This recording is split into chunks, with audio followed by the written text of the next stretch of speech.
I'm just making some notes on my new book. I thought you said last night you weren't going to take that assignment. I know, but I called him this morning and said I would. But I thought you said you weren't interested in glass blowing. That's not true. I like glass blowing. As a matter of fact, I've already thought of some chapters, like blowing your own ashtrays,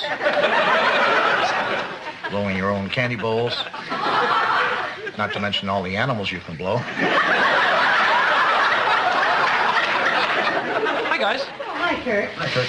When Cindy and I were at Niagara Falls, we picked up some souvenirs for you, and I forgot to give them to you. Here.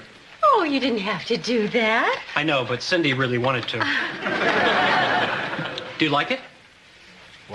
What is it? Well, I know you're a history buff. It's a authentic recreation of the winter at Valley Forge. You can see the hell they're going through right there. Thanks. You're welcome. Where's George? He should be in his room. Well, we picked up something for him, too. Oh, that's nice. Well, I think it's stupid, but George will like it. See him. Do you believe this? No, those poor brave souls. Hello there. Oh, Michael, hi.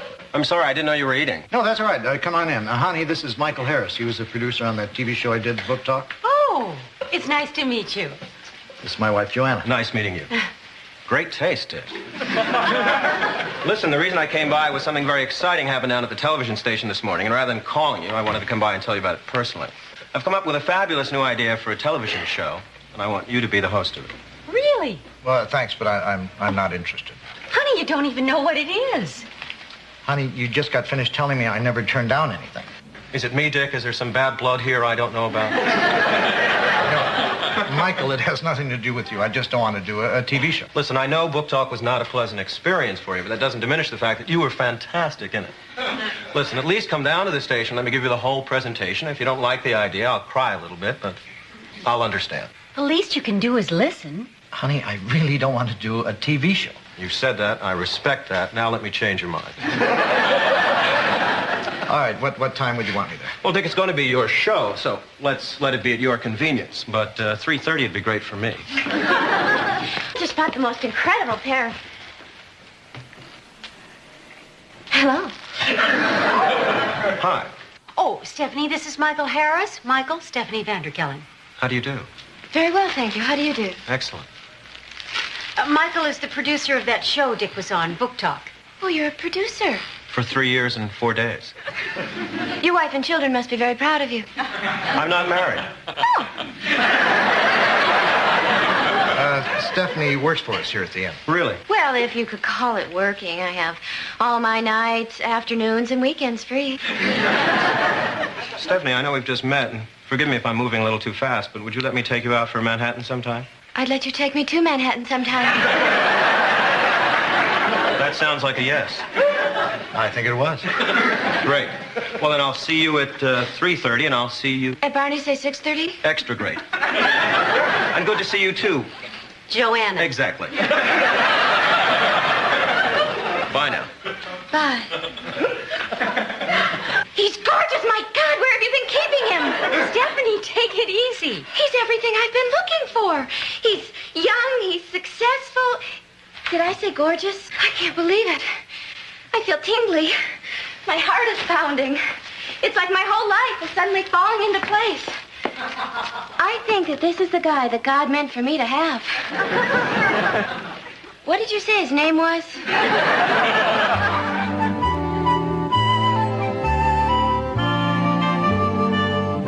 Pour in about an inch of water, or if it's a particularly festive occasion, pour in a little wine. Add chopped onions and some carrots. Right this way, Dick. This is where we'll actually be doing the show. Then add a teaspoon of salt and a quarter of a teaspoon of pepper. Should we be here? I mean, isn't she on the air? We have some chatterboxes in the studio today. I really think we ought to go. Oh, don't be silly, Dick. It's just Pearl's kitchen. It's not important. Okay. Apparently, the chatterboxes are not going to be quiet until they get some attention. Would you come up here, please? Me? Yes. Come Come join Pearl in her kitchen. Oh, thanks. I'm just visiting. No, I want you to come up here. Go on, Dick. Go on. Plug your show. Yes, come on, little chatterbox. Come on. Now, what's your name? Dick, Dick Loudon. Well, Dick, is this your first time in a television studio? No, I've been here. I've been here before. Well, then you should know it's rude to talk when someone is trying to do their work. I'm really sorry. I won't say another word. Now, as I was saying, well, damn it, I see we're out of time. Join me again tomorrow when hopefully we'll be getting back on schedule.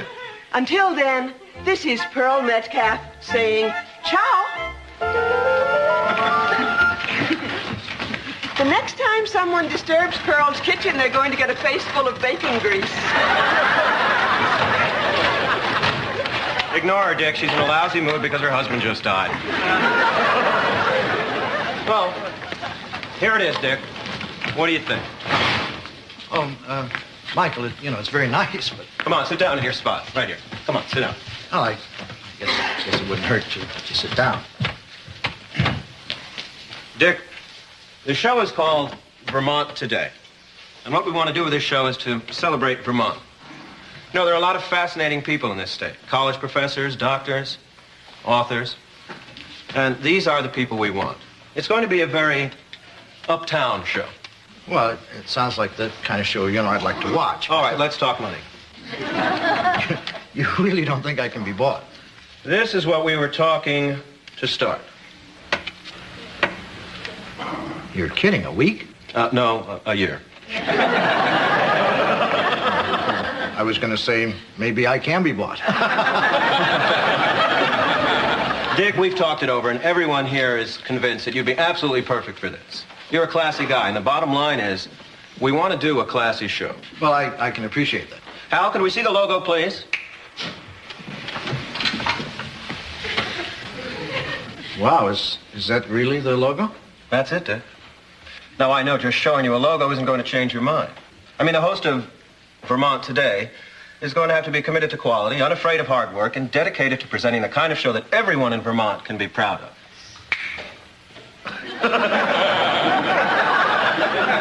What do you say?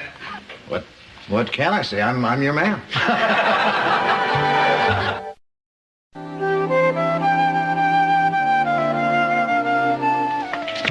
Honey, wait till you see the set. It is so classic. What's it look like? Well, they have this logo that says Vermont Today starring Dick Loudon. The letters must be a foot and a half high. That sounds classy. When's it going to be on? I don't know. I don't think they've worked that out yet. What time will you be on? I don't know. Well, how long a show is it? I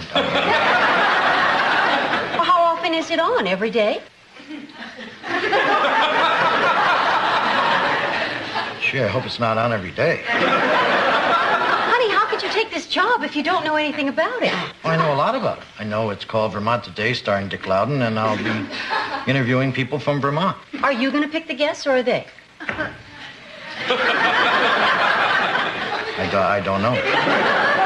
Well, the next time you talk to Michael, will you find some of this stuff out? You bet I will. When do you see him again?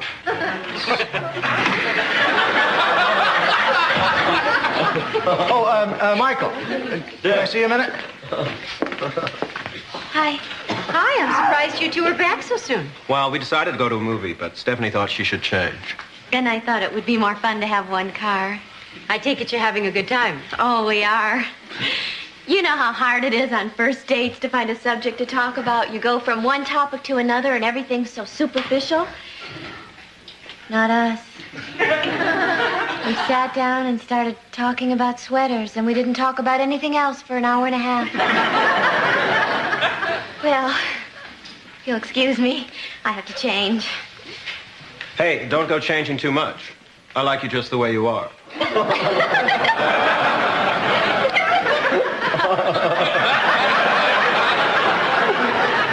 Michael, sit down. I'm glad you're here. Joanna and I were talking about the show, and there may have been a few details that I sloughed over. Oh, did he tell you about the logo? Yeah, he didn't slough over that. Maybe I should have asked you this earlier, but I really don't know that much about the show. Well, what's to know? It's a half-hour format. It's on every Sunday afternoon at 4. Oh, did I tell you about some of the people we've got lined up? No, I'd love to hear that. It's class on class. We've got the president of the University of Vermont. Seems like a very bright guy. We've got the first Vermont doctor ever to perform a heart transplant. And we've got a woman sculptor lined up who's done some extraordinary things with fish bones. I think it's going to be awesome. Sounds awesome. And classy. Ready? Wow. Leather on leather. And your car seats are leather. Wow. Leather on leather on leather. Well, you two have a good time. We will. Let's go. See you at the studio, Dick. Right. When? Michael, when? I'll call you.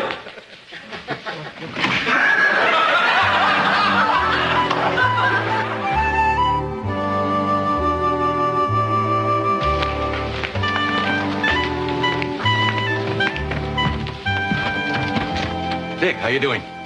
Fine. I know first shows are a little nerve-wracking. I've directed lots of them. You'll get through it. Putting myself in your hands. Gee, is that the only coat you've got? Yeah, why? It's gonna strobe like crazy. What does that mean? It means when we photograph you, it's gonna look like you've got 500,000 ants crawling on you. Well, don't worry about it today. The glare of that white shirt, nobody's even gonna notice it. Well, I'll get back to the booth. Good show. Thanks. Surprise! Surprise! Hi! What are you guys doing here? Well, we wanted to be here for your first show. Did they like the jacket I bought you? Yeah. Hi, Dick. Well, looks like everybody came down for the first show. Oh, that's right. Today's your show. Have you seen Michael? And no, I haven't. I'd like to know where he is myself. Are you nervous? Well, I'm excited, but I'm not nervous. How about you, Dick? Are you nervous? No, I'm sure I'll be fine once the show gets going. Ah, there he is. Michael, could I talk to you for a minute? Sure, Dick. Look who's here.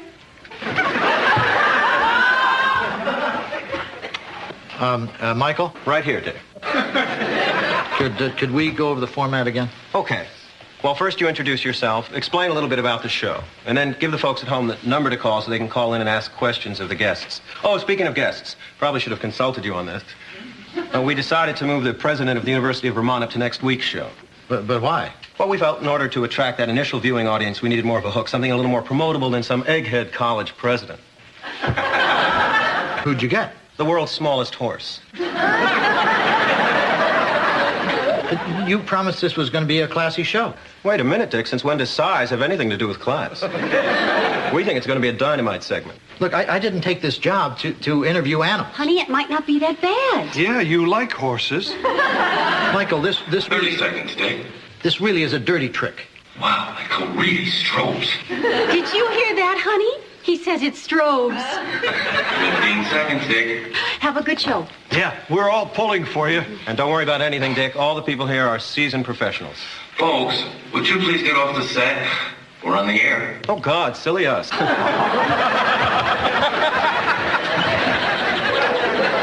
And now, Channel 8 is proud to present Vermont Today, starring Dick Loudon.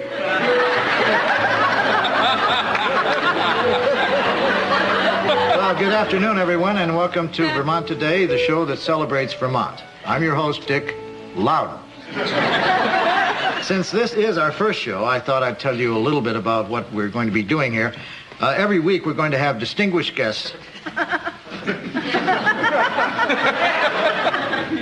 People living and working right here in Vermont whom we feel make a very special and important contribution to Vermont culture.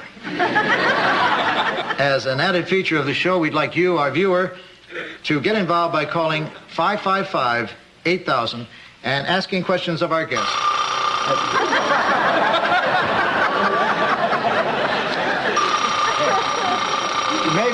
Maybe you can hold your questions until the guest is on stage. Whoever that is out there, would you please hang up? Michael, is there some way we can take care of the phones? Michael, Dick What? is talking to you. But, oh, I'm sorry. Oh, excuse me. I'll get right on that phone. Well, we'll try to get the phones taken care of as soon as we can. Whoever that is out there, I'm not going to answer the phone until our guest is here. So you may as well just hang up. Finally, thank you. Hello? Am I on? Our first guest today is a man who is not only admired here in Vermont, but also representative, I think, of the kind of fascinating and inspiring guest that we hope will become the trademark of this program. Actually, this introduction was written for the president of the University of Vermont, who I'm assured will be with us next week, but it fits equally well, I hope, for our guest today, Mr. Jocko Braverman, owner of the world's smallest horse.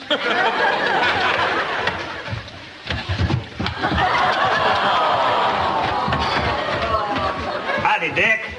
Hi, you want to sit down? Oh, thank you. By the way, just so there's no confusion, I'm not from Vermont.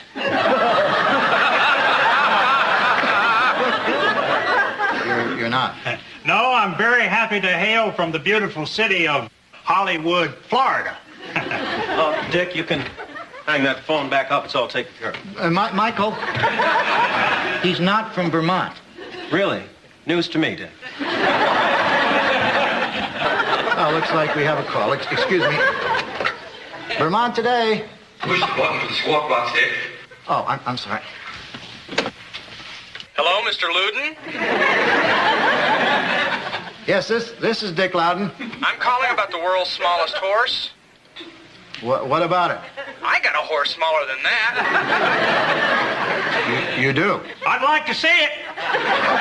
You got it, pal. I'll bring it down. Wait a minute. I don't think we have time for this today. Wait a minute, Dick. Go with it. What? Improvise. This is great. If he wants to bring him down, let him. Our producer tells me that if you want to come down and challenge Mr. Braverman, you're welcome to, as long as you get here before the show is over. I'm on my way. Well, looks like we have a challenge. Certainly the kind of intelligent audience participation I was hoping to have here on Vermont Today.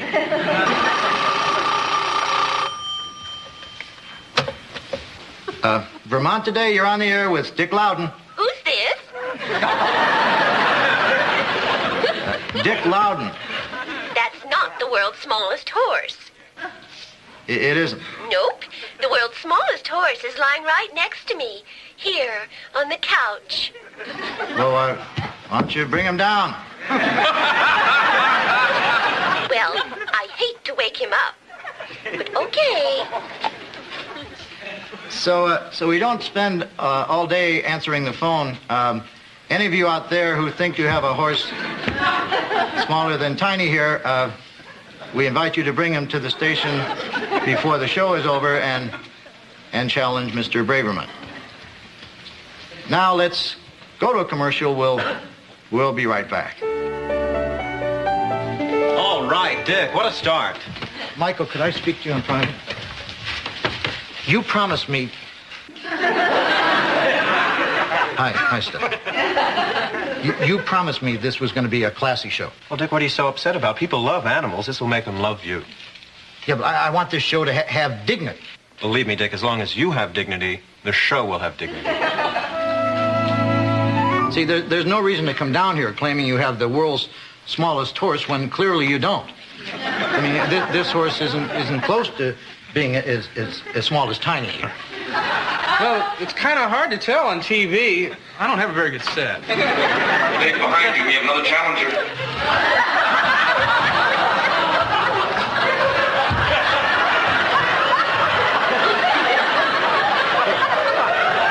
What's going on here? What are you doing? Is there a prize for this? This isn't a horse. This is a basset hound.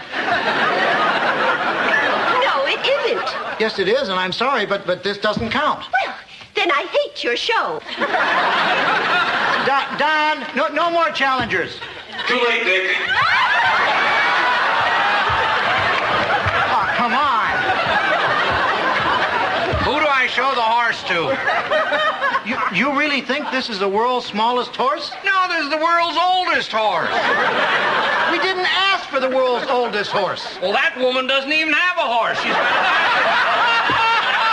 At least it's small. not for a basset hound. Look, we're almost out of time. As far as I'm concerned, Mr. Braverman, you have the world's smallest horse, or at least the smallest horse in Vermont. You and Tiny have a lot to celebrate. For those of you who tuned in expecting to see the president of the University of Vermont, this isn't him. But tune in next week and keep tuning in as Vermont Today presents stimulating and interesting guests in our continued efforts to celebrate Vermont. This is Dick Loudon saying good afternoon, and I'm sorry. We're clear. Could somebody please get those animals off?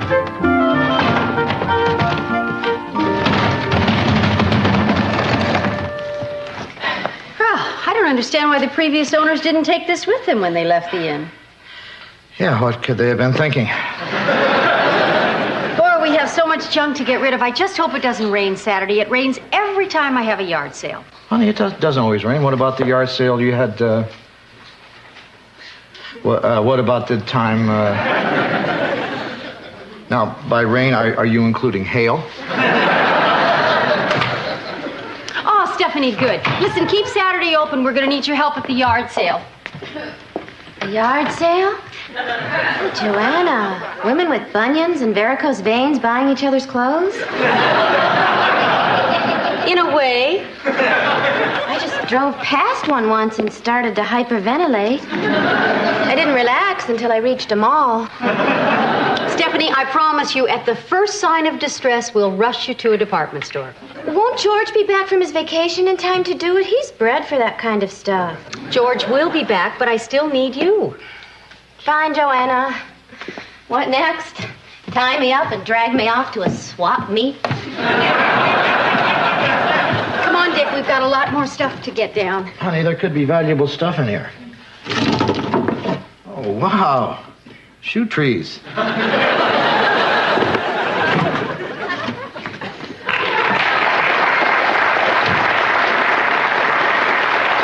Hi, I'm Larry. This is my brother Darrell. And this is my other brother Darrell. Hi, fellas. Miss Joanna, rumor has it that you're conducting a yard sale Saturday. And we was wondering if we could sell some of our unusables.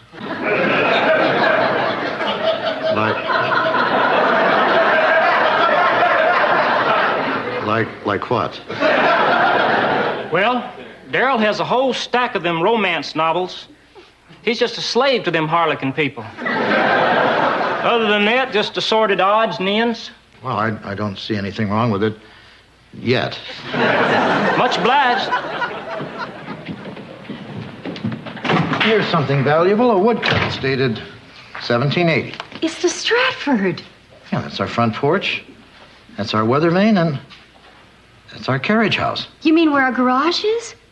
It's the same building. It used to be a carriage house. Huh. Say. Oh, no. No, I know that look. That's your renovate or bust look. Honey. No, Dick, don't you remember what we went through renovating this inn? The 4 months that we spent spattered with paint, haggling over antiques, breathing toxic fumes, and leaving plaster footprints wherever we went? Well, actually, I was going to say we could hang it over the fireplace, but gee, I kind of like that renovation idea of yours.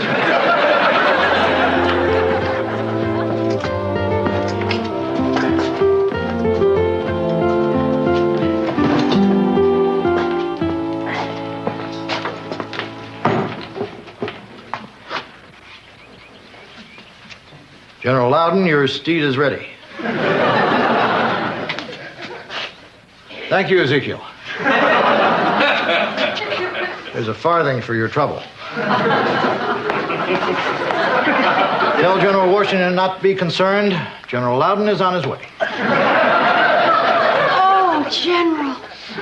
I'm a sucker for a man in an imaginary uniform. Honey? I saw you drive up. What's all this? Oh, I went to Duttweiler's Antiques and picked out some accessories for the carriage house. He gave me a big discount. Duttweiler never gives discounts. He does when you buy in volume. George, welcome back. Oh. How was your trip? Oh, the fishing was terrific and fun. You know my friend Dutch, the practical joker? Yeah, I'm familiar with his work. Well, he got us again.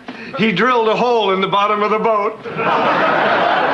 Laugh, we thought we'd drown. That Dutch. Yeah, he's the Einstein of silly. Well, I better get back to tagging things for the yard sale. Bye, George. What's this stuff? Oh, George, you're going to be excited. Well, it'll be hard to top that hole in the boat, but go for it. George, we're going to take this garage. Now, we're going to put hand-carved swinging doors over there. We're going to put back the horse stalls over there, and we're going to replace this wall with more swinging doors and turn this place back into the 18th century carriage house that it was meant to be. Whoa. Now, I knew you'd love it. Dick, how can you put a door in here? My workbench will block the way. No, it won't, George, because we're going to build a whole new work shed out back with a whole new workbench. But, Dick, right now all I have to do is come downstairs and boom, I'm at work. I don't want to start commuting. Well, we'll see if we can't organize you a carpool. Dick, all this renovating sounds like too big a job for us. Well, I'm way ahead of you, George. I added a third man, Harley Eston. Harley? Come on, I like him, but he's lost more jobs than he's had. I know, George. I fired him once myself. I guess we all have. But how much skill does it take to knock out stuff like this? You're not going to take out the stucco. George, it doesn't belong. You can't rewrite history. I mean, Paul Revere didn't make his midnight ride on a moped. And George Washington didn't throw a scenic check across the Potomac. I mean, stucco just doesn't belong in an authentic 18th century carriage house. Well, it's your end. But why stop at 200 years ago? Why not restore it to what it was even earlier? A glacier. Guess what? I've had enough surprises for one day. Something bothering him? Oh, I told George about the plans for the renovation. You know George, he hates changes. I never noticed that. But don't you remember how he stopped eating Raisin Bran when they added more raisins? He claimed the extra scoop threw it out of proportion. But he came around. No, he didn't. He switched to cornflakes. Then he's cooking. What did you want to tell me? Oh, things look good for tomorrow's yard sale. Tomorrow. Sunny and mild. That's great.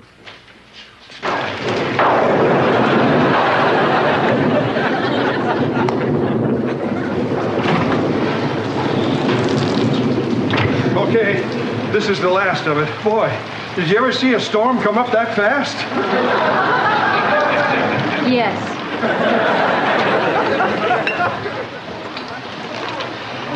This plate is marked 50 cents, but it's cracked. Will you take a quarter? Well, okay. Cash or charge? Thank you. Enjoy your used damaged goods. Hi, Stephanie. Michael! What's all this? Oh, no. Don't tell me you're one of them. A flea marketeer? Bite that lovely tongue, Steph. I'm not here to buy this bric-a-brac. Just take advantage of those who do. Michael, if this is some test of my affections, I'm afraid you're going to be disappointed. But Cupcake, think of the shopping spree we can have with the proceeds. There's a good place to set up over there. Next time you see me, my pockets will be lined with unreported income. Stephanie, I need you over here. No, couldn't be. Oh, my God. Trudeau original. That has known another body. Well, that certainly caught your eye. Clothing abuse always catches my eye. When a dress like this ends up in a wire hanger, how can we call ourselves civilized? What is this? Whittling art. It looks like a pointy stick. Well, started out to be a chair, but Daryl kind of overworked it.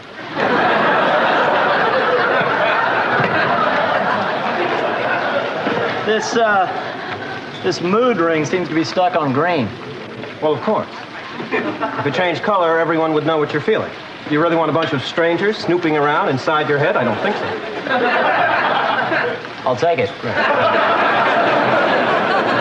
Oh, George, Harley is here. It's time to get started on the carriage house. Oh, I can't, Dick. Joanna needs me here. I'm very busy. Can I help you? How much are these coasters? Joanna, how much are the coasters? $1. Did you hear that? It's been like this all day.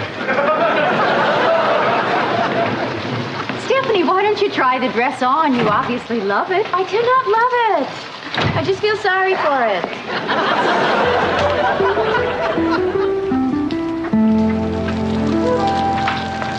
Hi, Harley. Hi, boss. Before we start, I just wanted to tell you how grateful I am to you for giving me a job in this challenging field of helping you out.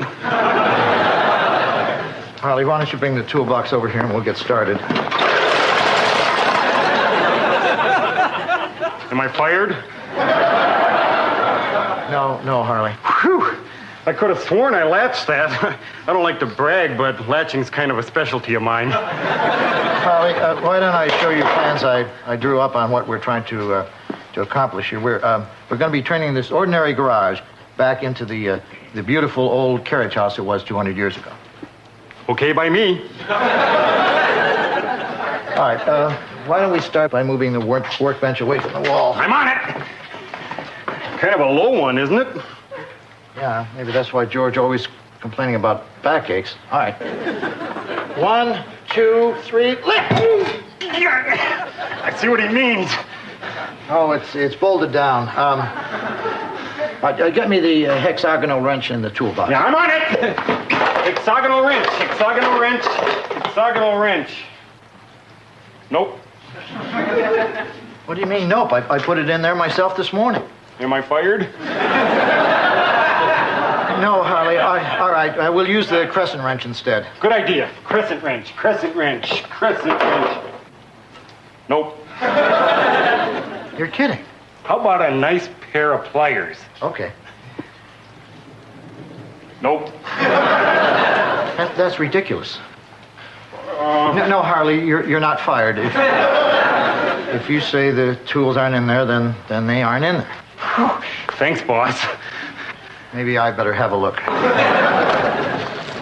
Well, hi, George. How's it going? Well, conversation's good and the hours aren't bad. George, where's the wrench? Which one, Dick? Any one. Should be right in that toolbox. Oh, we've checked out all the should-bes. What we need now is an is. Sorry, I couldn't help. Joanna wanted me to get more tape before she runs out. All right, let's move on and get to the paneling. We'll be laying it on the sawhorses to cut. Sawhorses, huh? You know, when I was a kid, I used to get on those and pretend they were real horses. What an imagination.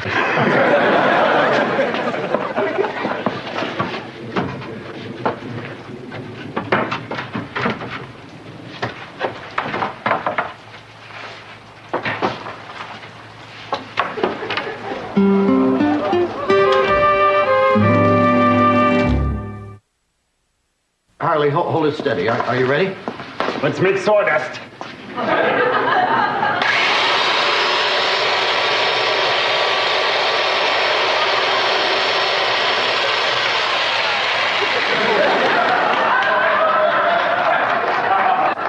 Usually when I do this, there are two pieces.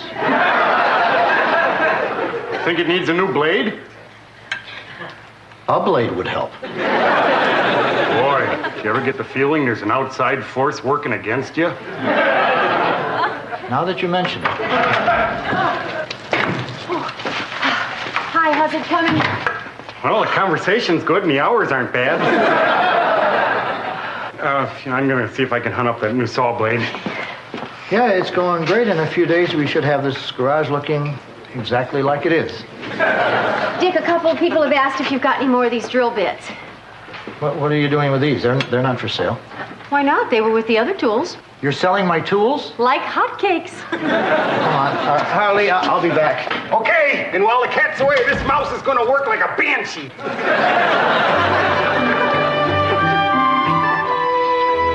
I'm sorry, if you buy the soap on a rope, you have to buy the steering wheel cover. I can't break up the set. Oh? Well, all right. Your sales volume seems to have outstripped ours. What do you think it is? Location? Actually, fellas, it's more a matter of technique. Watch. My goodness. Is that pre-Columbian art for $10? These three must not know what they have. I wish my wife was here with the checkbook. Honey? I'll take it. Here's $10. Sorry. All right, 20. No, ma'am. You've been led down the path of deception. You're welcome to that, but it ain't no pre-Columbian nothing. Well, what is it? It's a gallstone from a bear. They're real hard to come by. Look awful nice on your whatnot shelf. Guys, I set it up. You didn't close. That's not good business. We just couldn't. What you said was dishonest. Good business, dishonest, tomato.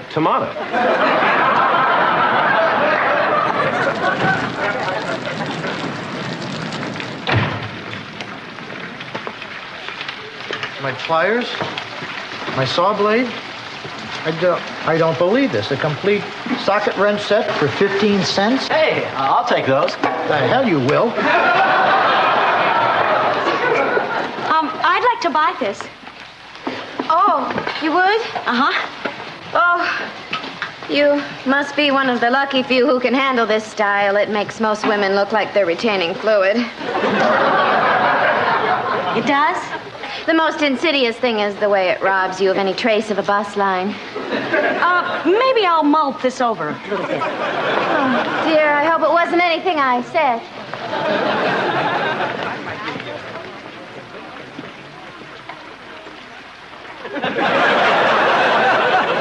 My pipe wrench for 5 cents? Well, Dick, if you didn't put price tags on these things, who did? Obviously someone with no head for business. I mean, it's almost as though someone were trying to stop me from... Wait. Utley? Dick? George, you have a lot of explaining to... That isn't for sale. Mr. Loudon, you are displaying things in your lobby. If you sell them, it's a sale. If you do not sell them, it's a museum. I hate museums. I don't care. George, someone is trying to sabotage the renovation. Now, you had the means, the motive, the opportunity, and the keys to the garage. Was it you, George? Maybe. George, we talked about this. It's important that the garage be historically accurate. Now, stop fighting it. Whoa, look at this. Drill bits, saw blades. This place is a treasure trove. All the tools we need. And cheap, too. Harley, go away. Am I fired? No. Oh, then it's a break. George? How's that for historical accuracy, Dick? No lights, no heat. Welcome to the 18th century.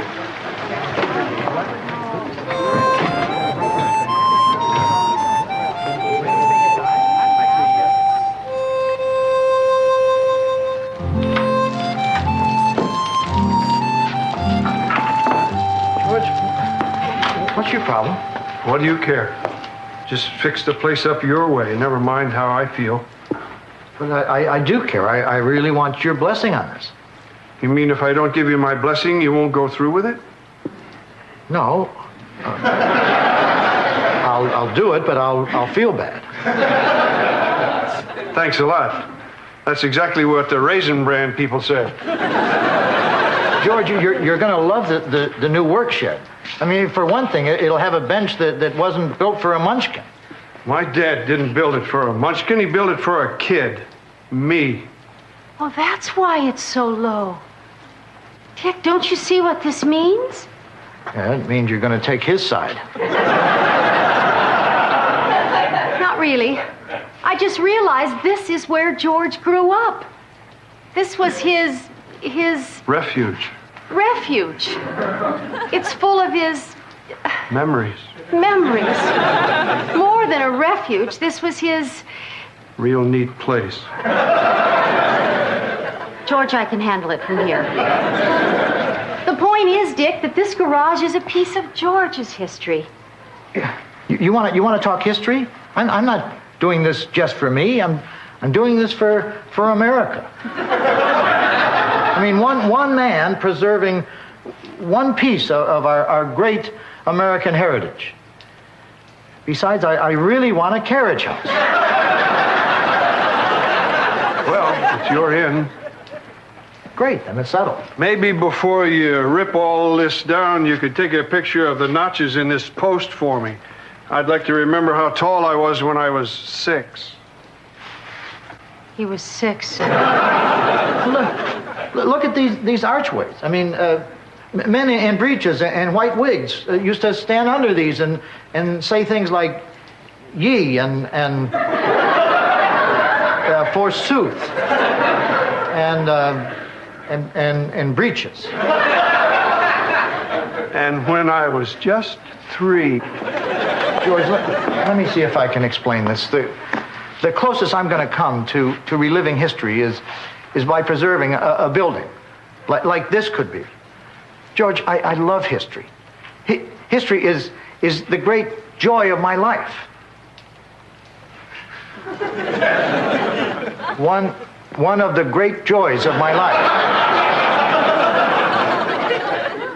One of the top 3 joys. I know what you mean, Dick. This is where I visit my history. Sometimes I walk in and I can see my dad hammering and some nails dangling out of his mouth. He looks at me and winks. He says something. I can't understand him. He's got those nails hanging out of his mouth. Well, what the heck?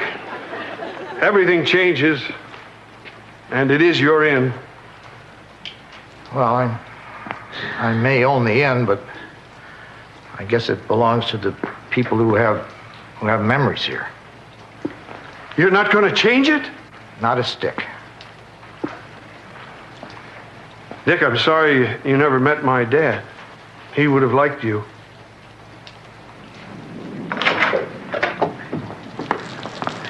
All set, boss. I just wanted to take this opportunity to thank you for the faith you've shown in not firing me. Okay, let's start renovating. Harley?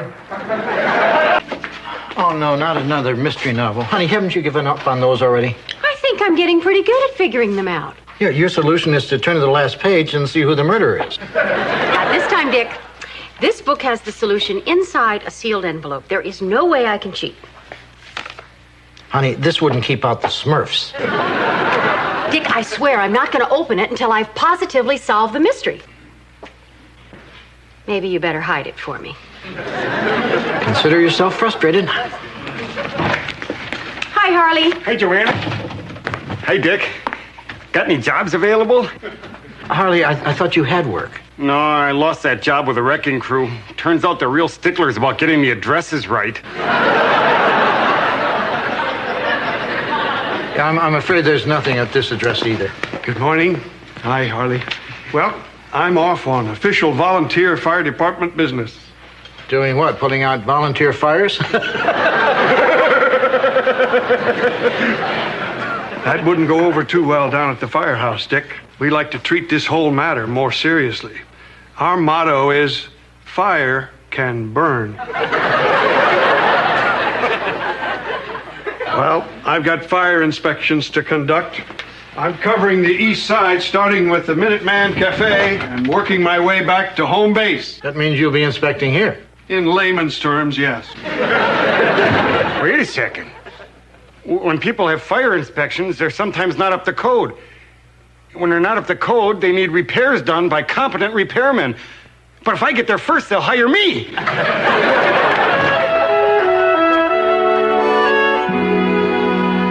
Larry, this fire extinguisher is a mess. It ain't our fault. It got burned up in a fire. And why do you have that pile of oily rags back here? It could go up just like that. That's what we used to start up the stove. Hello there. Got a cup of Java for a freelance repairman specializing in fire safety?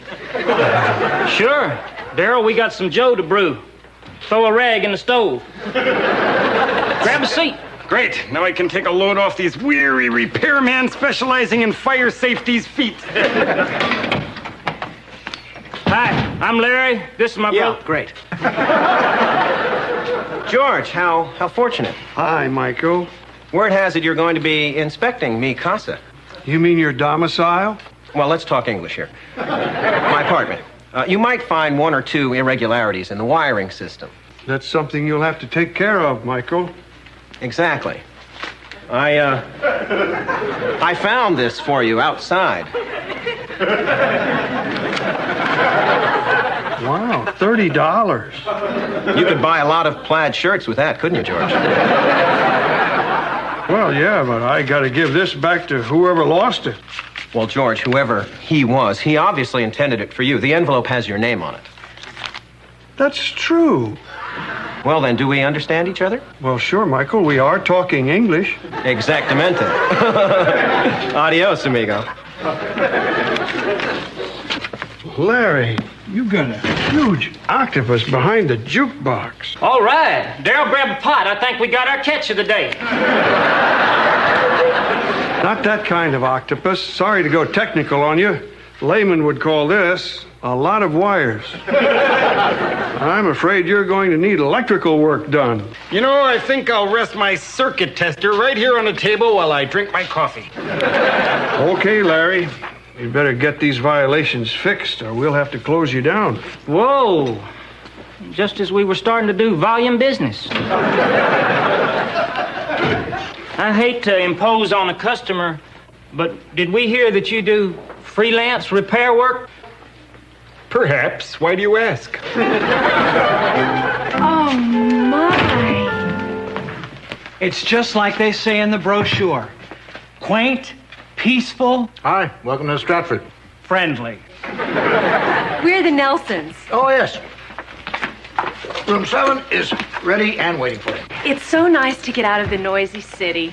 We're just going to lie down and let the wind and the birds lull us to sleep.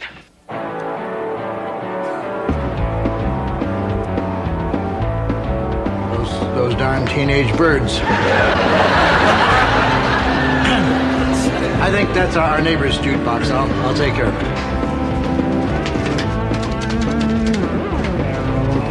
Larry, what's going on over there? You're rewiring. Can't you find a quieter way of testing your circuits? No, I don't think Johnny Mathis is the answer. Larry? Come back here. What is it? Oh, Larry's playing disc jockey, and I'm phoning in a request that he shut up.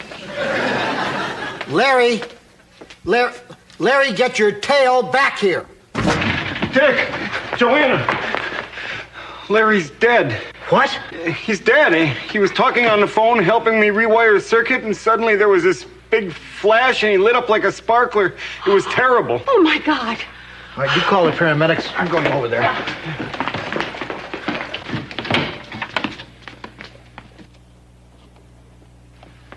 Oh, my God. Darryl, is he? Hi. I'm still Larry. Harley said you were dead. I was, but only for 2 minutes. You were dead and you came back? Yeah, I heard a voice calling, urging me back to life. He kept saying, Larry? Larry, get your tail back here. That was me on the phone. I know. Even dead, I recognized your choice of syntax. Paramedics are on their way. Larry, you're alive. Hi, Miss Joanna. Hi, Miss Stephanie. Larry, are you all right? Previously dead, but better now, thank you. It was one of those 2-minute deaths. What was it like? Well, first, I felt myself floating up outside my body. Then I looked down and saw myself laying there, dead as a truck-pressed pheasant. Next to me was my brother Darrell, swiping my hat. And my other brother Darrell pulling off my shoes. Then they started grappling over my coat. They stole your clothes? Well, in all fairness, I was dead. And if I'd been gone any longer, I'd have had to meet my maker like this. Larry, do you remember anything else? Well, I noticed a bright light that enveloped me in a feeling of serenity and peace. It was at least a 75 water. Then I saw a magnificent presence beckoning to me with open arms and unbounded love. Larry, that's amazing. What did this presence look like? You know that girl on Facts of Life? Tootie? Yeah, kind of like her. Then what everyone says is true. Anyway, just as I was getting my heavenly legs, you called me back. Larry, look, you've had a big day. You've rewired the cafe. You've been dead. Why don't you go to bed and take it easy? No. I can't be getting any rest until I've done it. It? My mission. There's some task you're going to be needing done. And the reason I'm back on Earth is to do it. What is it? Can't say. Tootie works in mysterious ways. But I'll know in my gut when I do it. Wait a minute. You got something on your sweater. This could be it. Lint? Nope. Weren't it. Larry, do you have any idea of when this it is going to happen? Can't say. Could take a day. Could take a lifetime. Weren't it. Weren't it. Weren't it.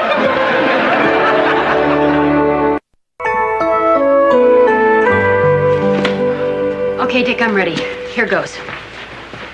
It is my considered opinion that the murderer can only be Bjorn, the ski instructor. The motive, the oldest of all.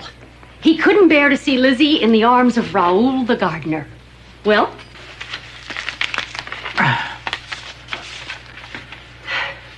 Well, looks like Bjorn didn't take this Raoul thing as hard as you thought. He didn't do it? No, the real murderer is... No, wait. Don't tell me. I can do this without your help. Without my help, Bjorn would spend the rest of his life stamping out license plates for Volvos. Just give me one more crack at it. Put the solution back in the envelope and hide it for me again. Dick! Hi, I'm Larry. This is my brother Darrell, and this is my other brother Darrell. Larry, what are you doing here? Making certain that whatever it is I have to do for you don't get done without me. Go home. Sorry, I respect you, but I answer to a higher power, Tootie.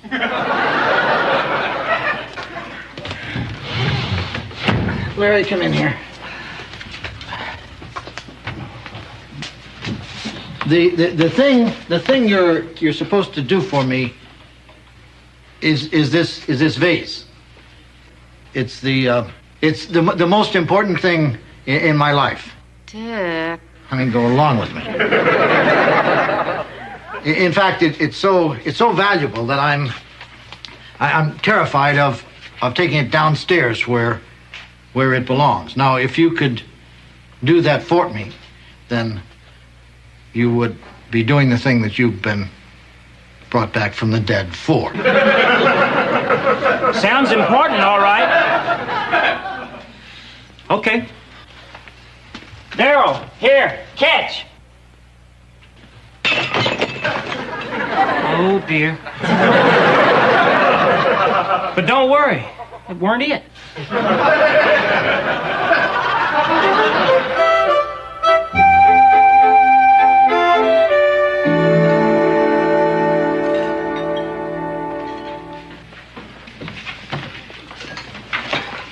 The kitchen checks out.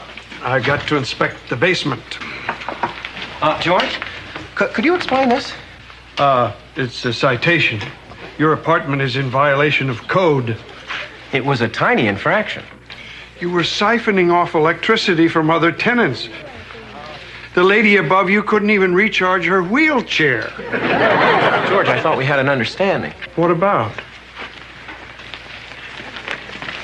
You remember that $30? That was to encourage you to not look too closely at my fuse box. But if I didn't look at your fuse box, Michael, I wouldn't have found these violations, and I wouldn't have... Wait a minute. That was a bribe.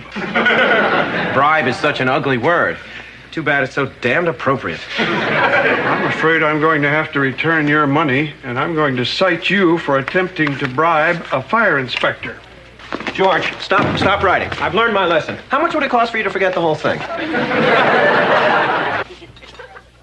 Larry, maybe the thing you were supposed to do for me is take a lap around the county. Worth a shot. Certainly makes more sense than that crazy vase idea. Dick, I think I'm onto something here. Now try to follow me. Everyone who's ever stayed in room 7 was murdered, right? Right.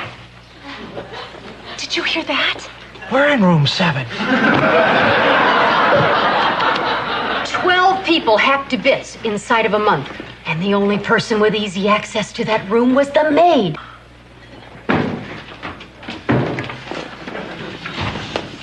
I broke one of the yolks. Can you live with it?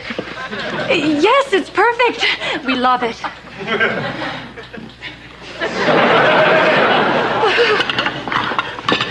You pack the bags, I'll warm up the car.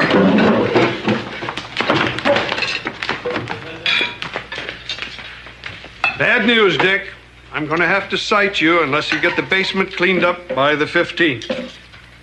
Okay. George, you have until the 15th to clean up the basement. Gee, Dick, you're not giving me much time. I'm kind of busy with these fire inspections. High potential charge remains. I couldn't help overhearing you might be in need of my services. I got this unsolicited letter of recommendation from my last employer. Harley Eston is a good worker, and in no way do I hold him responsible for my death. Well, that cinches it. Looks like you got yourself a job. Thanks, boss. Boy, this is my passport to anywhere. Dick, Joanna, that disgusting man over there is smoking a cigar. Why don't you tell him to put it out? What, and risk having a smoke ring touch my hair? Well, I guess somebody has to protect the hair of our women folk. This room will need 15 minutes to air out. I'll need 30. Mr. Jessic, I'm sorry, but we don't permit cigars in the inn. Why not? Well, some of the other guests think they're, well, disgusting. This isn't disgusting. This is disgusting.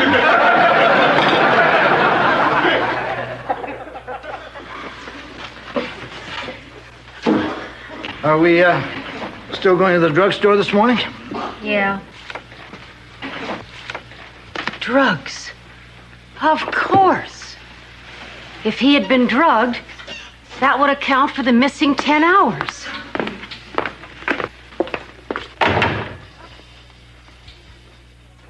Stephanie, I think you can finish clearing away the plates now. But I still smell smoke.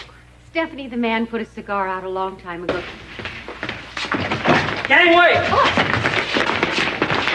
Oh, my God, fire! I told you I smelled smoke. Oh, my God. Ew, ish. Don't worry, fire's out. And Daryl, if you don't mind medium rare, lunch is ready. Oh, no. And I inspected this room. I'm going to have to turn in my badge. No, you won't. Here's your culprit. A carelessly discarded stogie. Looks like it's got a couple of good puffs left in it. So does this room. Come on. Larry, I guess I owe you an apology. You kept saying you were called back to life to do me a favor, and I doubted you. But if you hadn't been here, we could have lost the inn and maybe our lives. And that's what you were called back to do, and I'm glad that you were here to do it. Glad I could help out. But this weren't it. Of course it was. I gotta go with my gut, and my gut's going no way. Larry, you saved the inn. This was it. No, it weren't. Yes, it were. Nuh-uh. Larry, you risked your life to save me and the place I love. No one has ever done such a thing for me in my life. And I want to thank you from the bottom of my heart. Now get out. Okay, I'm off the case. But you're doing a whole nose full of thumbing at the metaphysical. Well, that room's a mess. Harley, I have some mops and pails in the basement. Come on. Right behind you, boss.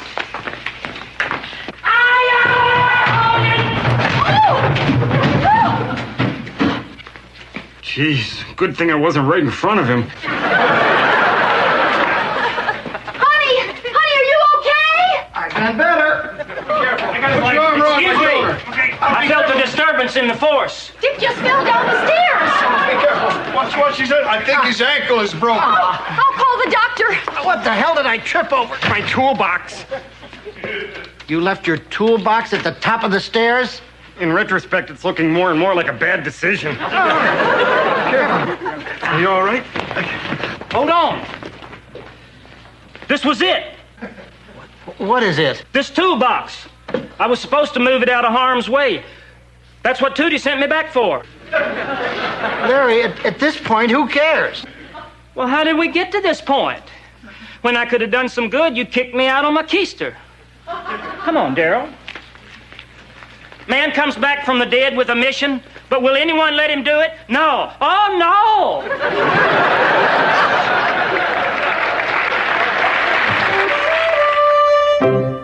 With the bleached hairs on the sofa, and the murderer of Lizzie Poteet had to be the fat triplet. That's right. I must say I'm impressed. You set your mind to it and you solve the mystery. Well, You cheated. But finding where I'd hid the envelope, I mean that took some pretty good detective work. You're looking at a world champion hider. I'm still proud. well, What? I didn't exactly find the envelope. I went to the bookstore and bought another copy of the book. But you found the bookstore all by yourself. That's resourceful. Damn right. You've been to the Stratford before? Oh, you bet. The old place still looks the way it did the last time I was here. When was that? 1775. We've had those two chairs reupholstered since then. It works? Jonathan Curtis. This life, Jonathan Curtis. Dick Loudon. That would be this life, too. You know, the last time I was here, I was a scared young fur trapper named Patrick Todd on my way to join General Washington's militia. Well, I can't tell you how many times this innkeeper has heard that story. Oh, George. Would you show Mr. Curtis to his room? Sure. Oh, you're in the John Hancock room. You named a room after him after he stole all those towels? He did? Well, I guess my history teacher was covering that up. Dick, do you really think we should have let that guy check in? Honey, I'm not going to discriminate against a man because of race, creed, or number of lives. Good morning, Dick. Jim, Chester? Dick, as mayor, I've selected you to do a big favor for the town. It's a great honor. Especially for a newcomer. A newcomer. Joanne and I have lived here for 5 years. Yeah, we know, but we're still willing to take the risk. Dick, the town library is suffering from a serious book shortage. Everyone's already read the ones we got. And to make matters worse, some scofflaws haven't been returning their overdue books. Oh, that reminds me. Been meaning to return those. So that's what happened to the fiction wing. Well, call me irresponsible, but with your advertising background and all, I think you're the man to be in charge of getting more books for the library. You mean a book drive? Wow, he's already come up with a catchphrase. So you'll do it, Dick? Oh, I'd be honored. I guess all this unpacking and settling in is just going to have to wait. How's it going with the book drive? Oh, pretty good. It would help if I had someone to bounce ideas off of like I did in my ad agency days. Honey, would you stick around for a while? That sounds like fun. Okay. Raising money to buy books. Book drive, book drive, book drive. What about an auction? Honey, you're the bouncee. I'm the bouncer. Sorry. Now, where was I? Book drive, book drive, book drive. Right. Book drive. Raising money to buy books. Buying books, borrowing books, adopting books, adopt a book. Adopt a book! That's it, Joanna, you're in credit. What's adopt a book? Honey, you were there. We make a list of books we want, and then people put up the money to adopt a book for the library. Oh, that's really cute. Okay, we'll make posters. I see Hemingway, Poe, Shakespeare in baby bonnets saying, adopt me, adopt me. Oh, this is great. It's starting to write itself, honey. Yeah, all you have to do is get a couple of backup ideas and you're all set. Backup ideas. Joanna, when you've been in the ad game as long as I have, you can smell a winner. Adopt a book. Take a whiff. As most of you know, the library has been suffering from a marked shortage of volumes. Yeah, does anybody know who gutted the fiction wing? And I'm proud to announce that because of his advertising background, we've asked Dick Loudon to help us solve the problem. Excuse me, but should we be giving so much responsibility to such a blatant newcomer? Harley, the Loudons have been here longer than you. Oh, yeah. Sorry. Hi, I'm Larry. This is my brother Daryl, and this is my other brother Daryl. We realize when this town wants to know what's acceptable and what ain't, it takes its cue from us. And we're giving him thumbs up. Thanks, Larry. Sure, he has his quirks. But with adequate supervision, we think he'll do a fine job. Well, with that vote of confidence, here he is, Dick Loudon.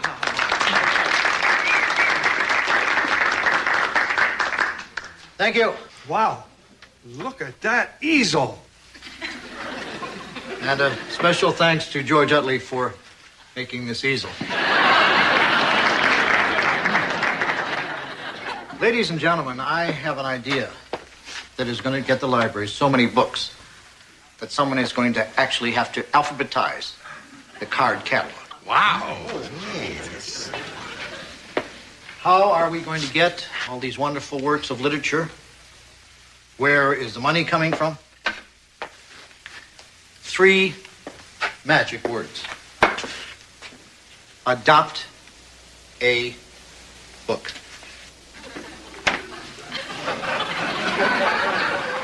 How does it work? As simple as its title. A person picks out the book of his choice. In return, his name is engraved on the jacket alongside the name of one of these gentlemen. Ladies and gentlemen, I give you Adopt a Book. What else you got, Dick? Trust me, people won't be able to resist this idea. Who are those ugly babies? All right, forget the poster. The Adopt a Book idea is a winner. Boy, a guy blows into town, says he's been in advertising, and we believe him. Hi, I'd like to rescind our previous endorsement. Now, Dick's a professional. I'm sure he wouldn't come in here without some backup ideas. Go ahead, Dick.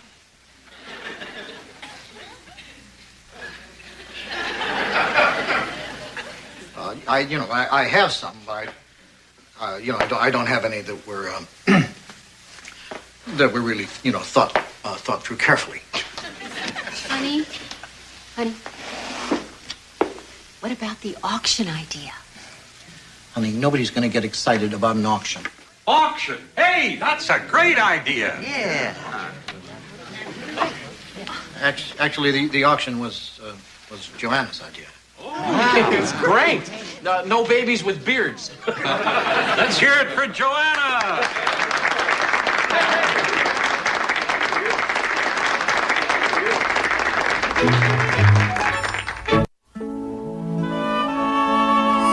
Well, if you liked it here so much the first time, why did you wait 200 years to come back? Actually, I tried once about 50 years ago when I was a grasshopper. Got as far as the front porch before some kid caught me in a mayonnaise jar. And the little beggar forgot to punch holes in the lid. That wasn't me. I always punched holes. Don't mind me. Just here for the meeting to plan the big auction. Just talk among yourselves. Anyway, George, being a bug is always the worst. Story has a happy ending, though. A couple of days later, I came back as a housefly. I figure, what the hell? I'm looking at a 2-day lifespan tops. So that morning, I dive-bombed the little beggar's cornflakes. Yeah, revenge is sweet.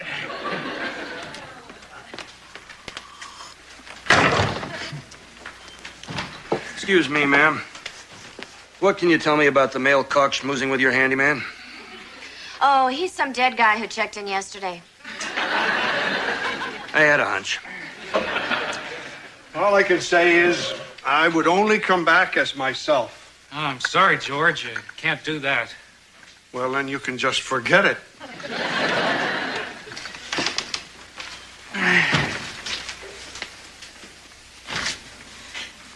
Officer Shiflett, welcome to our town. Where are you from, stranger? Oh, here and there, now and then. I'll be watching you.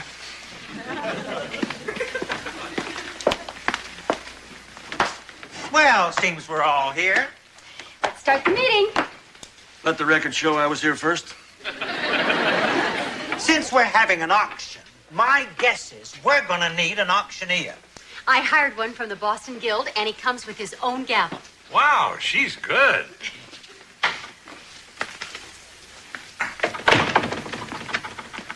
Oh, boy. Dick's here. Don't mind me. I'm just getting a cup of coffee. Honey, are you sure you won't stay? We could really use your help. Honey, the auction was your idea. Besides, what could I add? People bid, people buy. Well, I made a lot of calls today, and everybody wants to give something. And get this. Ted down at Nowak Antiques has agreed to donate a whole bunch of stuff. Well, that's terrific. Then all we have to do is decide where to have the auction. Gee, it's too late in the year to have it outside. Why don't we try the library? There's plenty of room. There's no books there. I checked, but Mrs. Terrell said the auctioneer would have to whisper. Excuse me, guys. I don't mean to interrupt, but the reason I couldn't get behind this auction thing was I had a feeling you were going to run into big problems. I have a new idea that doesn't have any location snag. What is it, Dick? Picture this. We have a booth in town where people buy books for the library directly. Maybe a donor's card on the cover with the donor's name. I call it Foster Books. Boy, talk about beating a dead horse. Okay, but good luck on finding a place where the town can have an auction. Hey, what about the town hall? That could work. Thanks for your help, honey. I think the town hall is the perfect place to have There's it. plenty of room for everything. I guess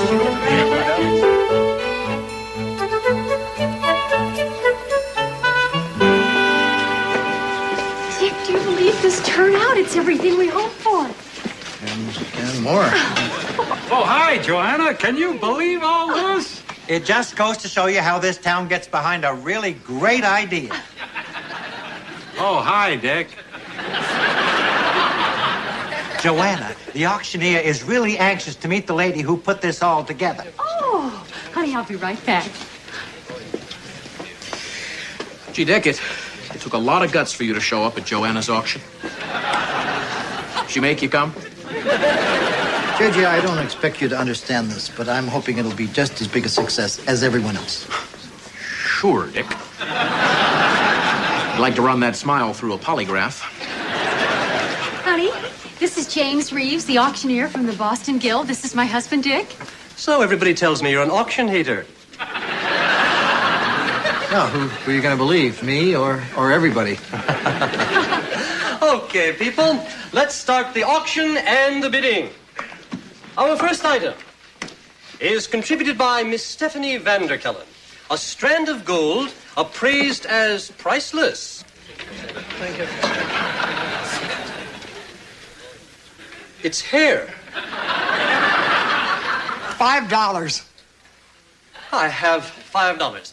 Michael, bid now. But Cupcake, I already have enough of your locks at home to weave a car cover. Michael, do you want my hair on another man's pillow? $10. 15. 20. $25. To you, sir. $50. I have $50. Will anybody make it 60? Sold to the gentleman for $50. Wow, Dick, $50. Must be a new hair record. Steph, you didn't donate anything else, did you? Michael, even my generosity has its limits. Our next item is a clock radio, donated by Chester and Dora Wanamaker. Why don't we start the bidding at $30? Do I hear 30? Hey, Chester, isn't that the one you said was always shorting out on you? Okay, do I hear 20? $20 bid, $20 bid, $20 bid, $20 bid down. I'll give you 50 cents for it. What are you going to do with a busted radio? When you're unemployed with nothing to do, smashing things kind of fills the time. Sold for 50 cents. Our next item, donated by Dewey Leahy, is an all-shook-up salt and pepper set commemorating the death of Elvis Presley. Well, let's start the bidding at $20. Say, Dewey, did you ever get the nose back on the pepper one? If it's breakable, I'll give you 50 cents for it. Sold again for 50 cents. Dick, tell me it's going to get better. Hi, you've just had 2 bad items in a row, that's all. Our next item is donated by Larry, Daryl, and Daryl. A critter du jour, dinner for 3 at the Minuteman Cafe. I dare anyone to find anything wrong with that. I don't know the Minuteman Cafe, but I'm sure it's one of the finer restaurants in Vermont. Why don't we open the bidding at $20? Do I hear 20? $20 bid down. $20 bid, $20 bid, $20 bid, $20 bid, $20 bid, $20 bid down. 10. Who will give me 10? Who will give me 10? I'll take the first $1 bid. $1 bid, $1 bid, $1 bid down. Come on, Daryl. Let's get on home so we can take this insult lying down. Oh, feeling feelings are being hurt. I want to be nice. Michael bid. $1. Sold. Finally. You and Miss Stephanie are in for a treat. Beryl, you best be checking the interstate to find out just what that critter of the day is.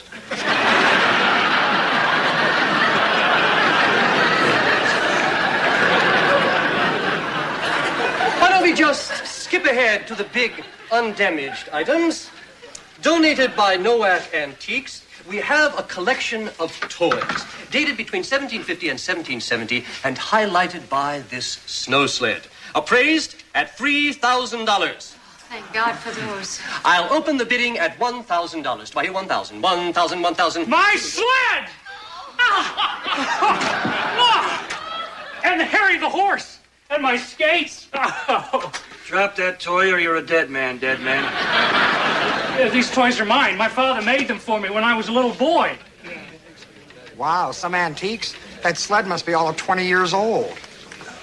Oh, everybody, wait, please. Please come back. It's all right. They're real antiques. He's reincarnated. I'll give you 50 cents for it. I'm sorry, Mrs. Loudon, but I could lose my license for presiding over a sham auction. God only knows if the Elvis Shakers were legit. Oh, everyone, wait, please come back. What for? We don't even have an auctioneer. Oh, dear. The next item up for bid? Dick, the auction's over. The auction isn't over until the fat lady is sold.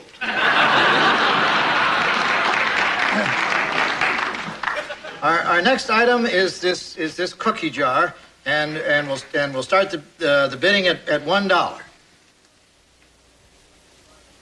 Do I hear $1? Could you speed it up, Dick? We're dozing off here. $1 bid.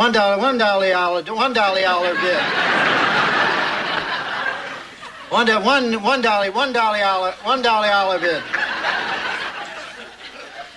Do I hear $2?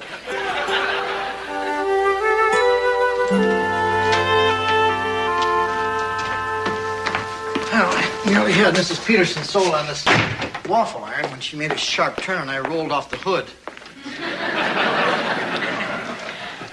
Okay, Dick, let's hear it. Aren't you going to say I told you so? Maybe not. It was a total disaster. It wasn't a total disaster. Harley had the fever. I had to lend him 50 cents. What good can $347 do for a library? If only Stephanie had donated more hair. Would it help if I get $20 on the waffle iron? Oh, honey, you were so sweet. Probably the world's worst auctioneer, but darn sweet. Especially since a part of you wanted this auction to fail. That's not true. Well, maybe a tiny part. But I didn't want it to be a complete failure. I just didn't want it to be, a rousing success. Well, I wish we could have raised a few thousand for the library. We just let the town down, Dick. There they are. So, okay, honey, I don't smell any tar. Listen, everyone, I want to apologize for letting you all down. What do you mean, apologize? Didn't you hear? We raised $347. Yeah, a new town fundraising record. That's the record? It's the first time we cracked that elusive 3-figure barrier. With the library discount, we should be able to add about 70 new books. And based on this rousing success, you're no longer a newcomer. Joanna, you're a full-fledged member of the town. Well, thank you. What about Dick? Any more ideas, Dick? Welcome to our town. George. Yeah, Dick? You promised to fix the leak in our bathroom after you finished painting the trim, the new bird feeder. That was 2 buckets ago. Yeah, well, there's a new problem, Dick. Squirrels. They've taken over the bird's feeder. I wouldn't care if the birds and the squirrels used the feeder, but I'll let you in on a secret of nature, Dick. Squirrels don't like to share. The dripping is keeping me up, George, so I'm afraid the birds are going to have to wait a little while. No, they can't, Dick. They're used to me feeding them. If the food isn't there, they'll die. Well, I've heard if a person can't ever fall asleep, they can die. Yeah, well, there's only one of you. There's at least 90 birds.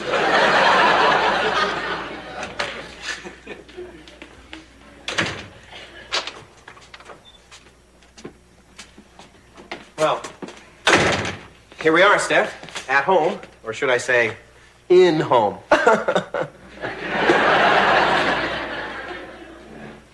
Michael, thank you for the lovely time.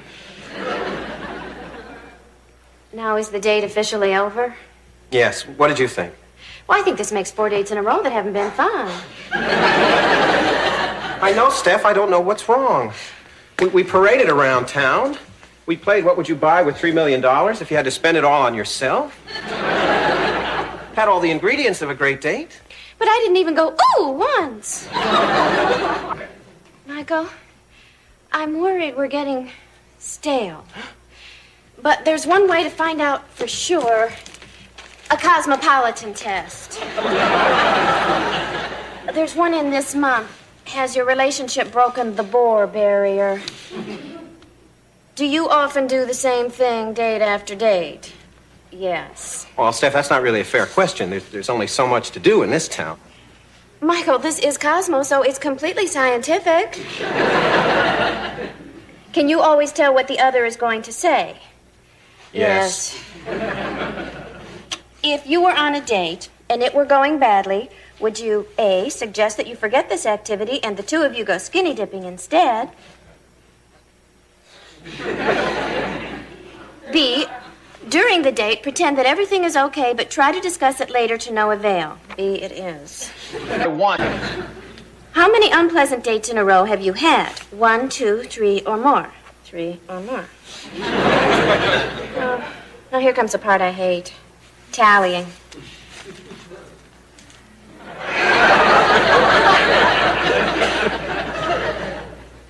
A 10, Steph. A nice round number. If you scored a 10 or below, your relationship has broken the Bohr barrier and is rapidly approaching the comatose zone. That sounds negative. We suggest you find a stable, interesting relationship and observe it for clues. Good luck, you'll need it. Oh, hi, Michael, Stephanie. Joanna, this is the funniest thing I have ever written. Prepare to hold your sides. Hey, there goes one half of a stable relationship. What say we observe Dick and Joanna for clues? Well, I guess it's either that or take the test again and cheat.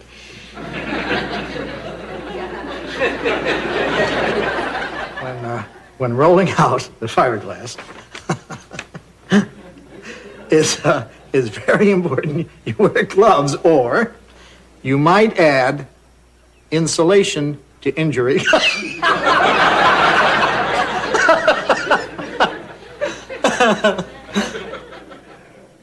You can let go of your sides now.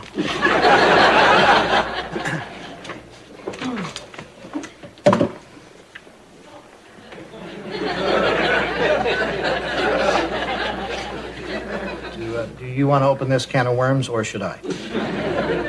Oh, Steph and I have suffered a few bad dates, and the Cosmo test we took recommended that we observe a stable couple. You two are it. Well, that's flattering, I guess. Where are you going? To get some coffee.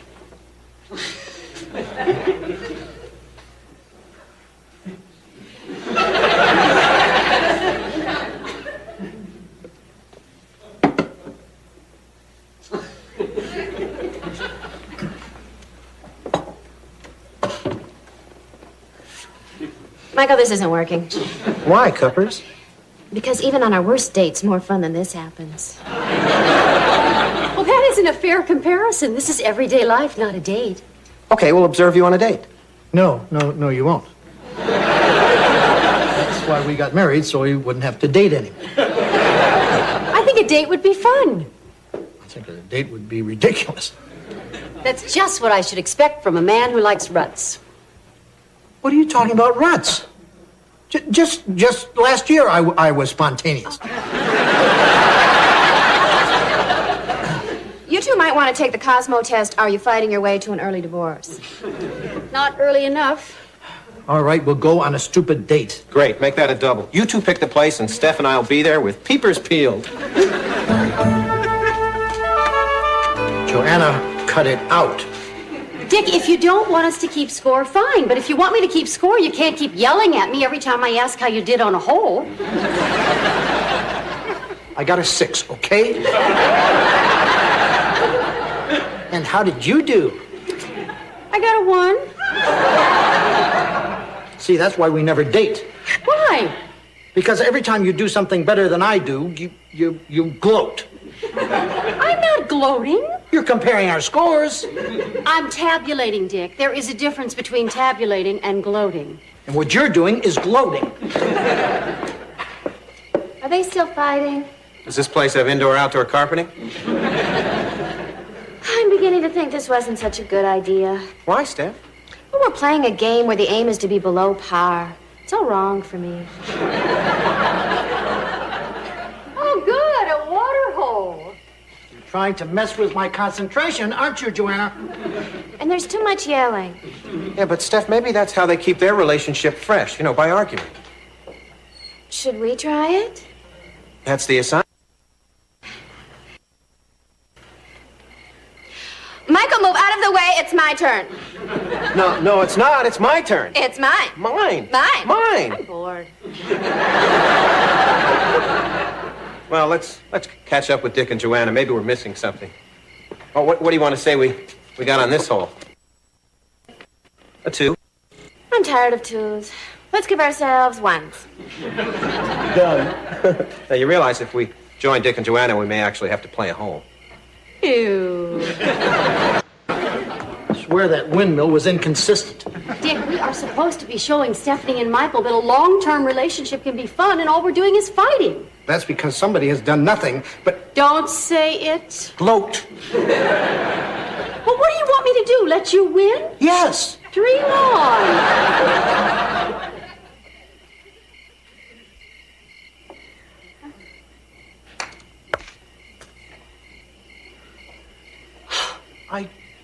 I don't believe it. You missed the wheel altogether. The best you can hope for is a 3, and that would be a miracle. Shut up.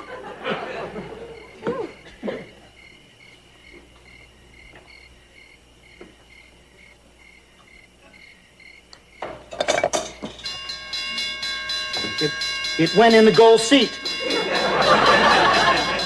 That means it's a hole-in-one. That means you get a free pass. I mean, that's as good as money. I mean, it's like saying you're a professional. Is this a fun game or what? What's going on? I think it's stuck. Well, I'm gonna find that guy. Stephanie and Michael. My, isn't life funny? Well, I best go talk to the manager. Excuse me, sweetie. Hey, buddy! Wait for me, honey. What a swell game, huh? Steph, Dick and Joanna have actually been participating in this game. Maybe that's why they're having fun. All right, I'll try it.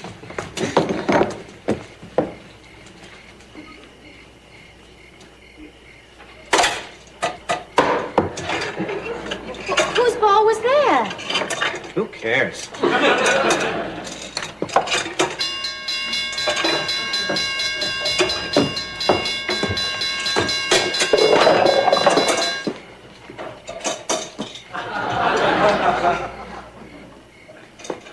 See, if we were having fun, I think that would be exciting.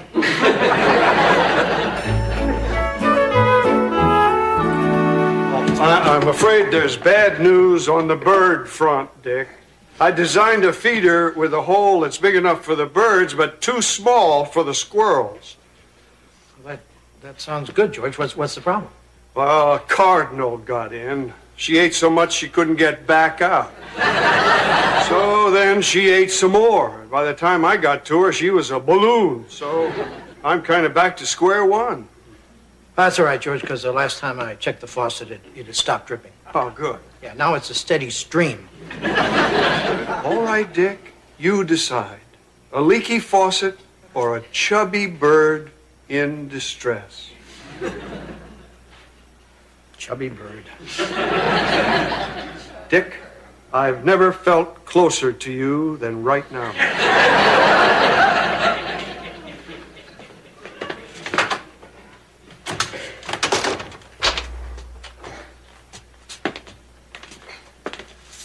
Well, here we are.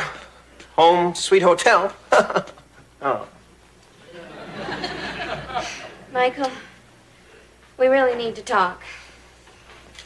I think we both agree tonight was a bust. I personally blame Dick.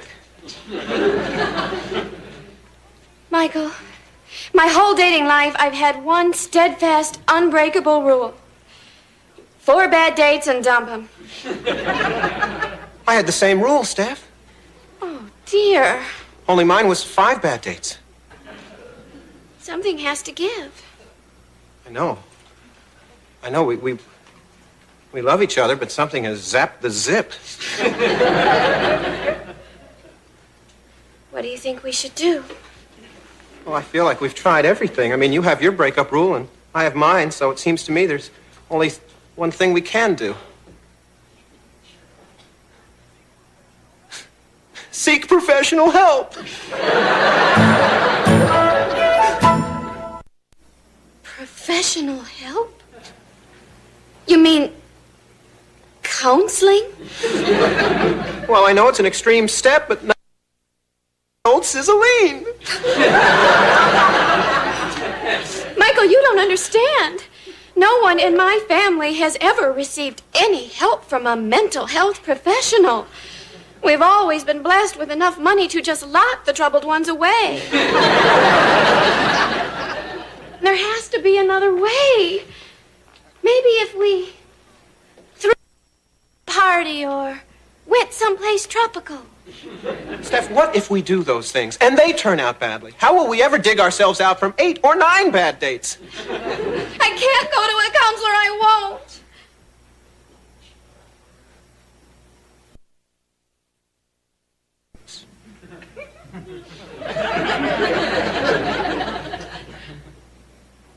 And we'd have to go to another town.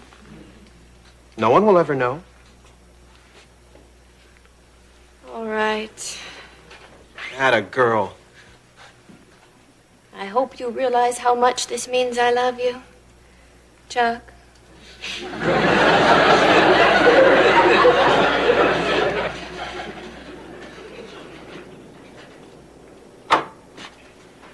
Hi, I'm Mary Kaiser, and you must be Chuck, and you must be Dawn. Righto. Nice to meet you now. We've experienced a series of dud dates. We've gone from fantastic to flat, and we're trying to put some more pizzazz into our zazz. Uh-huh. The positive aspects of your relationship seem to be waning. Huh? You don't have much fun anymore? Bingo. Well, I'm sure you're both aware that all relationships go through a natural ebb and flow. You two could just be in a valley. We want all peaks. We're used to all peaks. I see. Well, what have you done to help the situation? We took a Cosmo test and double dated with a stable couple. Bought matching sweaters and shopped for shoes made from exotic reptiles. The usual. Of course. Excuse me, what is today's date? The 11th. And that's not a day where people play pranks on one another, is it? Don't think so. Uh-huh. Let's try to take this one step at a time.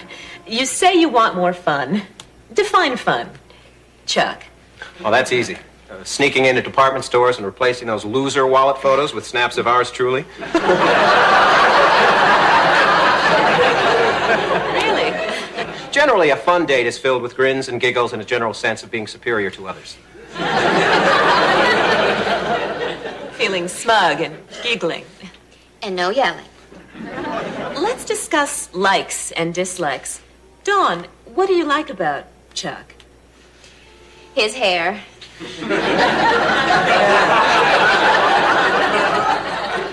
I was talking more about things that he has control over. The way he fixes his hair. Thanks, Cupcake. No, Dawn. What personality traits do you admire in Chuck? Chuck, I thought you said there weren't going to be any hard questions. Dr. Kaiser, my personality is reflected in how I fix my hair.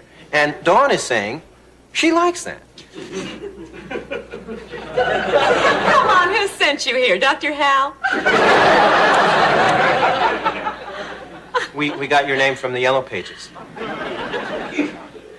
Then let's just go on. Chuck, what do you like about Dawn? Everything. She is perfection personified. Any criticism? None. Well, she knows how I feel about certain shades of toenail polish. We're very open about things like that. So you can see how in sync we are. Can you clue us in as to why the fun slippage? Well, we can try to work through this relationship together, and I emphasize try. I suggest that we start with no less than 3 sessions a week. What? Oh, can't come back. We need answers today. That's the deal, Doc. There'll be no sequels to this sesh. Well, I hardly think it would be fair of me to judge you based on one short meeting. Well, come on, Doc. We know you've got car payments, but give us a break.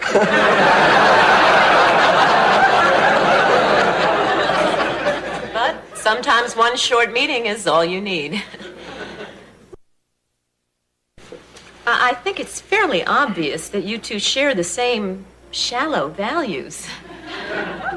Right. Again, I just met you, but I suspect that you prevent each other from growing. Thank you. Dr. Kaiser, I think I speak for us both when I say we appreciate the praise.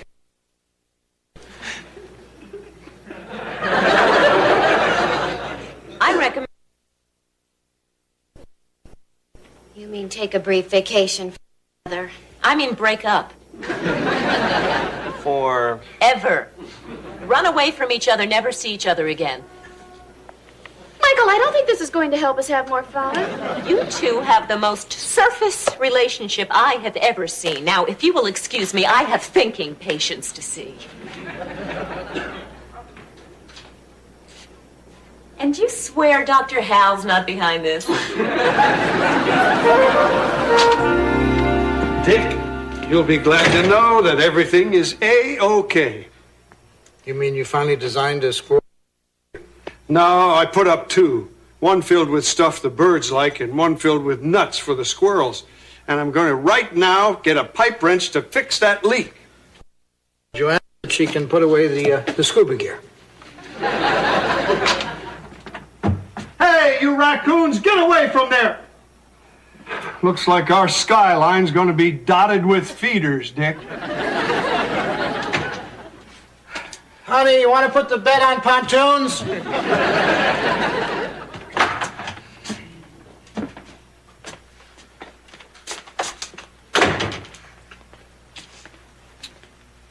I am so depressed. Did you hear what Dr. Kaiser yelled out after us? Don't even try to remain friends.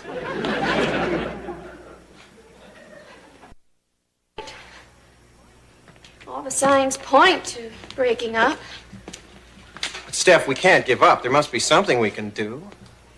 I can't chance another bad time. It's beginning to affect my complexion.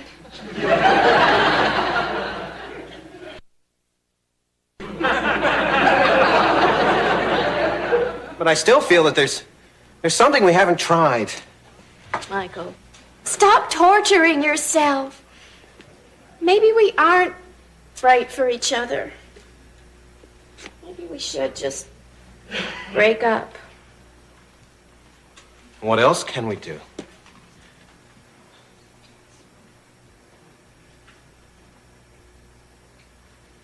Should we risk a kiss? I'd hate to part with a bad memory.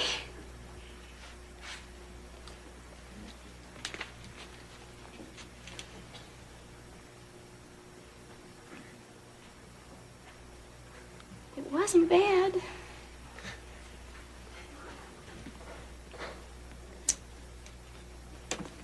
Goodbye.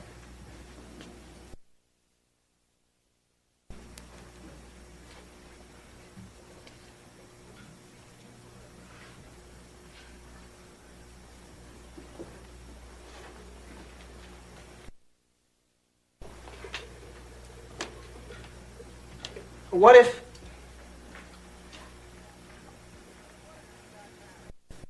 we got married? A wedding might be fun.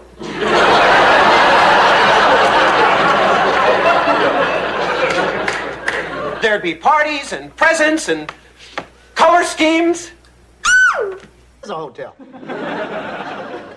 You're my father. I mean, automatically that qualifies you for a 30% reduction in the rate. See you soon. Bye. My dad's flying up from Florida and going to spend a week with us. Well, that's wonderful. You'll finally get to show him the inn. And that's not all. He's never been to this part of the country before. I mean, and what could be more beautiful than Vermont in the winter? Rio, St. Moritz, Barbados, Acapulco. If you're interested in a little trip, Stephanie, why don't we fly upstairs and clean room 2? Then maybe a quick jaunt to room 3, then perhaps a junket on... I see where you're going with this, Joanna, and I think you're very cruel. Say, Dick, your father never had a daughter, did he? No, I would have noticed. That's a shame, because fathers truly live to lavish gifts on their daughters. Say, I have an idea. Stephanie, aren't you keeping your tour guide waiting? Try to bring a little sunshine into an old man's life. Let's do Dick. Dick, Dick, Bo, Bick, Fanana, Fana, Phonic, Me, My, Mo, Mick, Dick. Hi, Michael. Let's do Steffi. Let's not. What are you here for? Great news. It took a little hustle, it took a little muscle, but I managed to snare Ned Milmore for an encore appearance on next week's show. Isn't he the guy that collects rocks that resemble famous people's heads? The one and only. Iris in on a snap of his latest. Well, they're certainly rocks. Don't you recognize them? It's the Jackson 5. All in feldspar. Of course, you really have to squint to make out Tito. Forget it, Michael. Weren't you trying to get that pitcher who used to be with the Yankees? You know, the one that threw the grease ball. Mulberry. Duke Mulberry? Oh, yeah, the Duke of Oil. He's on the yak circuit pushing his book. Well, my dad is coming to town, and he used to be a big fan of the Dukes. Why don't you use some of your hustle and muscle to get him? All right, but you tell Ned Milmore he's been axed. Don't be surprised if he throws his Emilio Estevez through your window. Let's do Emilio. Emilio, Bobilio, me, my, mo, Emilio. Emilio!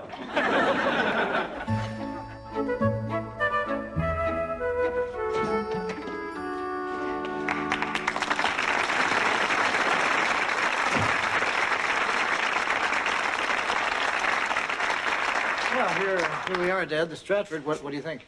It's large. Okay, son, which pocket? You know, which pocket's the toy in? This one? No. That one? I fooled you. Oh, look, honey, a snow shaker. Don't think I left you out. Which pocket? That one? Oh, Richie, you married a smart one.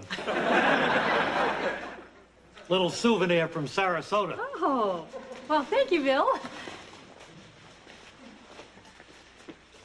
Well, let me show you the rest of the inn. I think I'd like to sit a minute first. I'm a little jet lagged. Dad, there's no time difference between Florida and Vermont. That's right. I'm not good at longitude and latitude like you, Richie. Hey, Joanna. Knock, knock. Excuse me? Knock, knock. Who's there? Sarasota. Sarasota who? Sarasota in the fridge. Oh, I get it. Yeah, no one tells a knock-knock like Dad.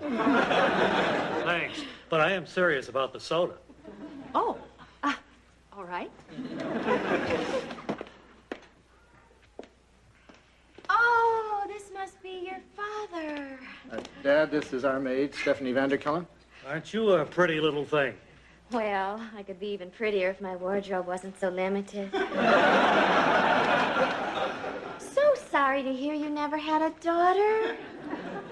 Well, Richie was like a son and daughter to us. Well, who have we here? This is Richie's dad. Well, when's your dad coming, Dick?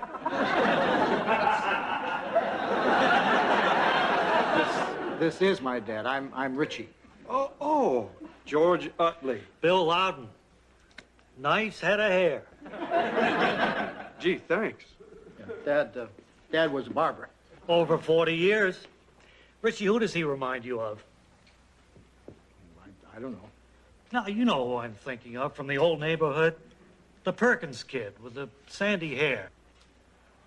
Sandy Perkins? That's it. You might think it'd be tough working for a local celebrity, but it's not. Dick's a good boss and a lovely man.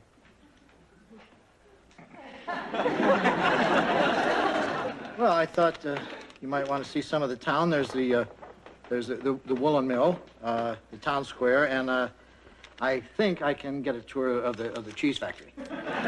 Well, maybe later. Huh? And I'd like to show you some of our better department stores. Hola, hombres and umbrellas. Michael, come and meet Mr. Loudon. Greetings, Dado Dick. Michael Harris. Bill Loudon. Say, I bet that blow dries well. Except for a slight cowlick. I try to control it with various gels, but I'm at my wit's end. Maybe I can help. Could you? What a wise and wonderful man.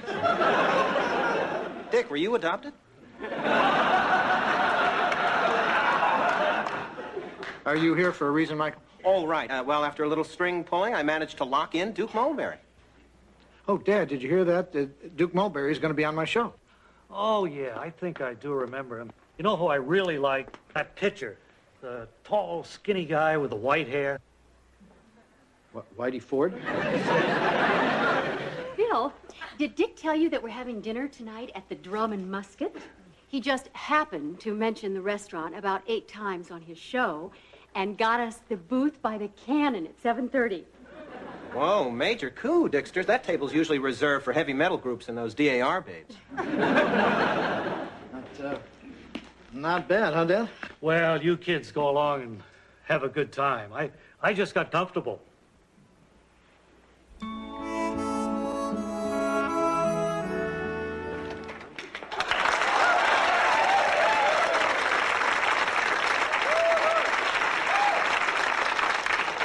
Who are you guys? Gosh, no one ever asked us before. Hi, I'm Larry. This is my brother Darrell, and this is my other brother Darrell. Well, nice to meet you. I'm Bill Loudon. We surmised as much. Forgive us for not calling on you sooner, but we've spent the past 2 days out gathering nuts for the winter. Darrell's cheeks are still smarting. We don't have winters like this in Florida. You ought to move down there, boys. Save some wear and tear on your cheeks. Florida. Isn't that the home of the Burt Reynolds Dinner Theater? Sure is. Mighty tempting, huh, Darryl? I said, huh, Darryl? Okay, out with it. Yep, an acorn. You've been hoarding, Darryl. You've violated the code of the woods. Just for that, no creme brulee for a week.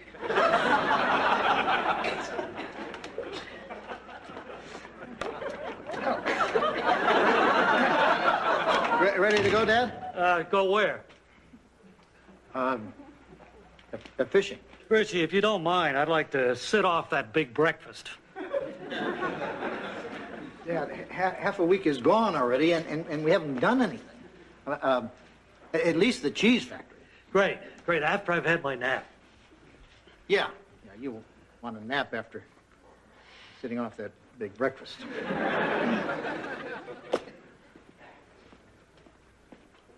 I thought you were going fishing with your dad. Well, only if they bring the lake into the lobby. All he wants to do is sit. I mean, the whole time he's been here, we haven't done one single father-son thing. Well, what do you want him to do? Teach you to ride a bike? Well, we could review it. Joanna, when I was growing up, I wasn't really what you'd call a fun kid. I was kind of low-key. Not you, Dick. Oh, yeah. My dad was always asking me to go out and play football with him or go hiking, but I mean, it didn't interest me. I'd rather stay in my room and take things apart and see what makes them tick. For instance, did you ever wonder how a three-way light bulb works? It has 3 separate filaments, doesn't it? Yeah. Anyway, after turning my dad down for so many times, he stopped asking me. So when he wanted to do a father-son thing, he'd call my best friend Rusty. Don't tell me. He had red hair. No, he kept stepping on nails. Joanna, I'm going to go out there and have fun with my dad, even if it kills him. Dad, wake up. Oh, hi, Richie.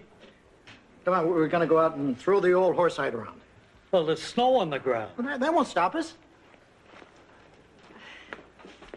You married quite an athlete. Come on, let's kick some butt.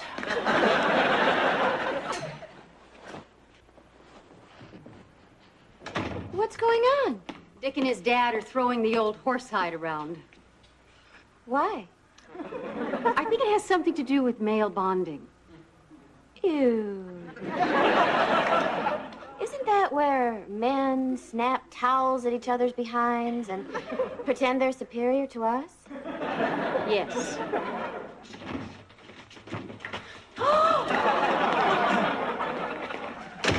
Dad, I'm so sorry.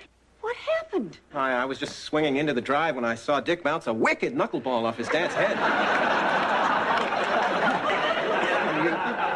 Are you sure you're all right, Dad? I don't know why they call them softballs. Come on, I'll take you up to your room. No, I'll be all right.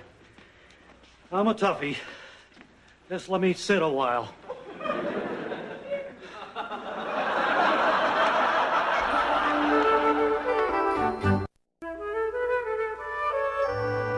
Leo, what do you think of this blouse? It's nice, but I like the first one you showed me better. Oh, and look, here's an 800 number. A person can shop without even having to leave the sofa. What a world. First, we put a man on the moon. You ready? Ready for what? To go to my show. I'm not sure I'm up to it after yesterday's excitement. Dad, we're talking Duke Mulberry. I mean, you won't want to miss that. I wouldn't dream of missing it. Usual place for the TV, Bill? Oh, you read me like a book, George. Who wants homemade coffee cake? You married quite a little hostess, Richie. You mean you're all going to watch Vermont Today from here? Oh, sure, it's more like a TV show this way. Gee, Dick, you're cutting it close. Yeah, I guess I should get to the studio. Yeah, get a move on. How can we watch you if you're standing here in the room?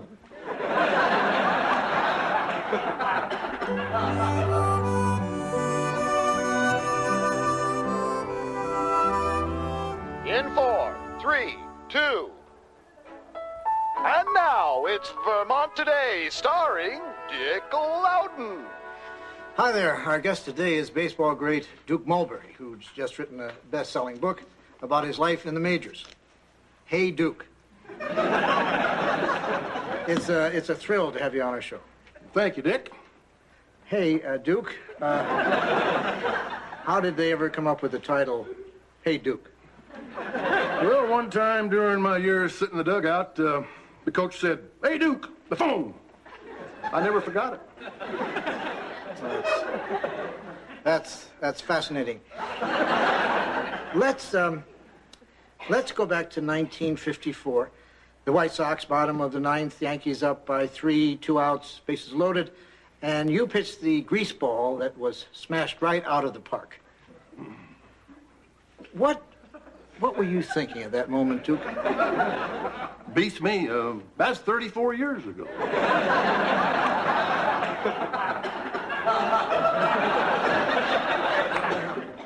But the owner of the team rushed out of the dugout and chased you around the field with a bat. I'm still drawing a blank, Dick. You know who'd remember that? My boy, Little Duke.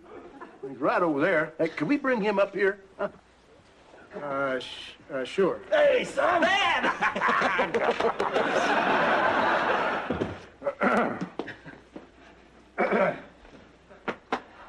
Nice to have you on the show, Duke Jr. Little Duke, Dick. You know, Dick, Little Duke and I aren't just father and son. You know, we're buddies, too. We do everything together. Hey, I never took you on any dates. Hey, watch it there. I can still take you on. Come on. Oh, I don't know, Dad. I'm getting pretty big. Oh, yeah? Oh, I do. You know, that'll teach the boy, huh, Dick? Well, getting back to your book. That's a great idea. Now, there's the cutest story in here about Little Duke. Now, what page, son? The one where you and I are taking a bath together? Oh, don't show me that. I tell you, this guy, he is always giving me the business. You two aren't really that close. Hey, I love this little palooka, huh? Well, I'm sure there must have been times when you had your differences. Me and Dad? Well, now, hold on, son. There was that one little tussle, remember? About who loved who more? Oh, yeah.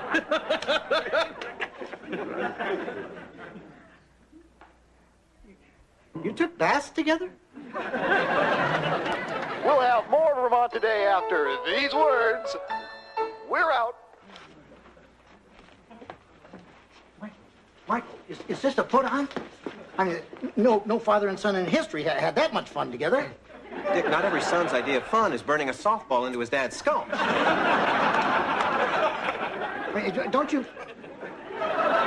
find that affection grating? Dick, this is one of America's most beloved families. What are you going to do for an encore? Pummel the Van Pattens? Back in 5, 4, 3. Dick, please.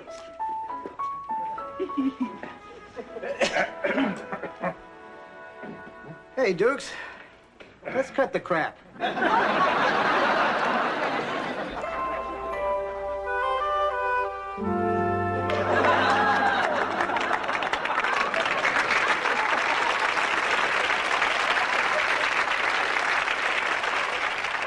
There you go, young man.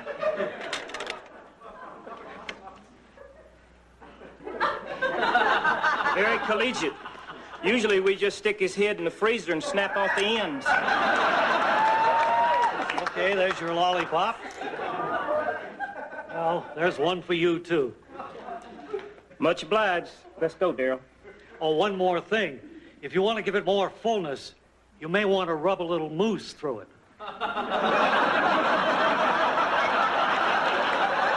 It won't hurt, Daryl. The baby ones don't have antlers.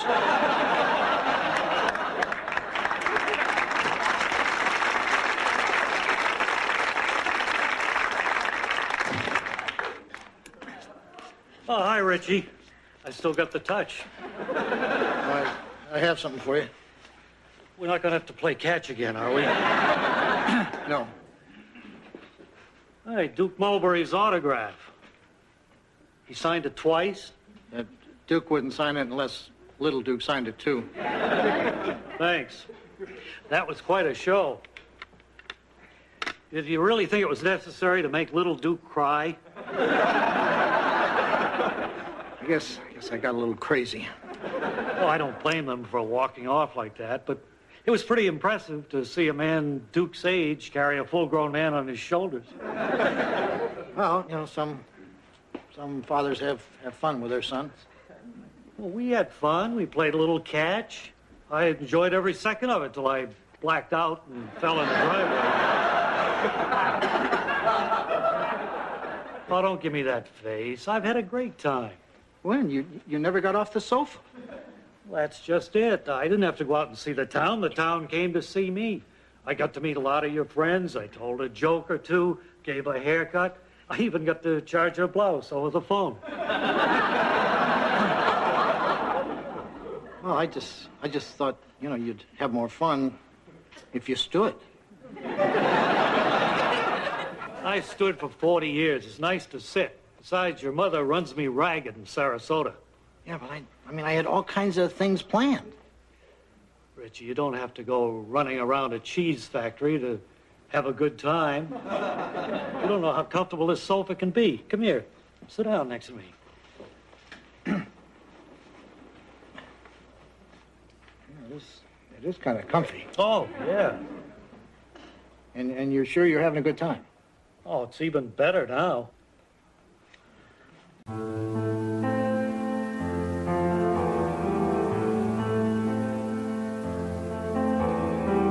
Sweet dreams are made of tears. Who am I to disagree? I travel the world and the 7 seas. Everybody's looking for something. Some of them want to use you. Some of them want to get used by you. Some of them want to abuse you. Some of them want to be abused.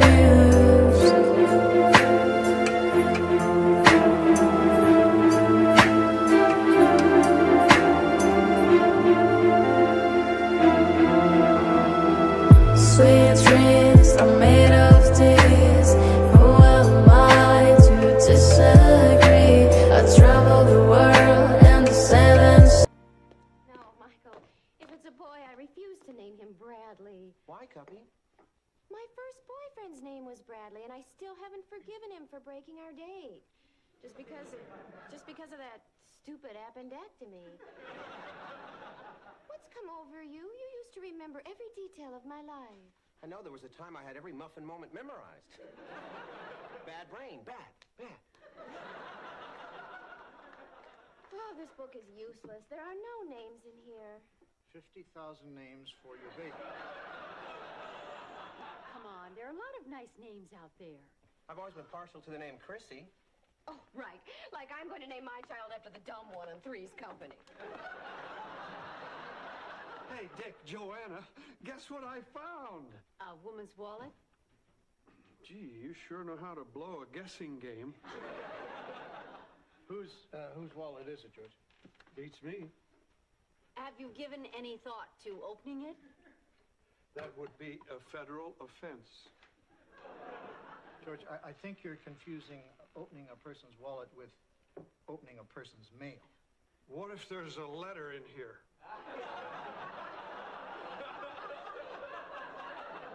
Then it's jail. Oh, God.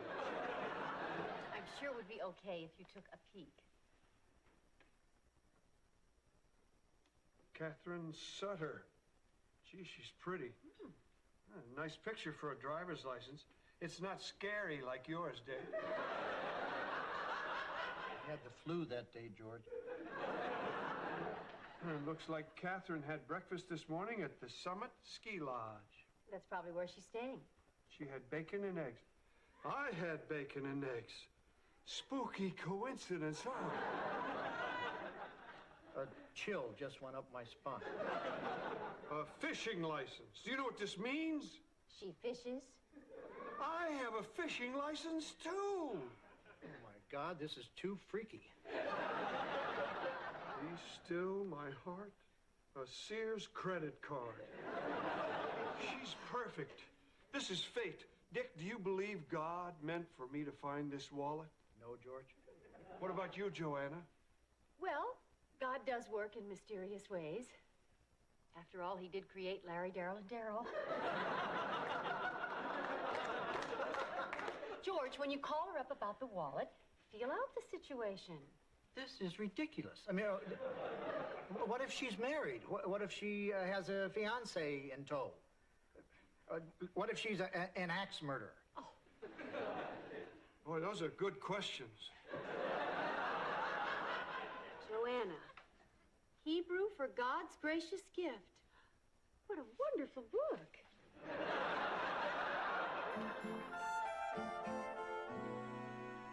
So what should I ask first? Something like, is Catherine Sutter there? Damn, you're good. Thanks for being here. Don't mention it, George, to anyone. Is Catherine Sutter there? They're ringing her room. God, I can hardly breathe. Is this Catherine Sutter? Hi, this is George Utley. I think I found your wallet. Yeah, I was pretty excited about it, too. Can I ask you a few personal questions to make sure it's yours? She said yes. What do I ask? Ask her address. Well, most people know, where they live. Yeah.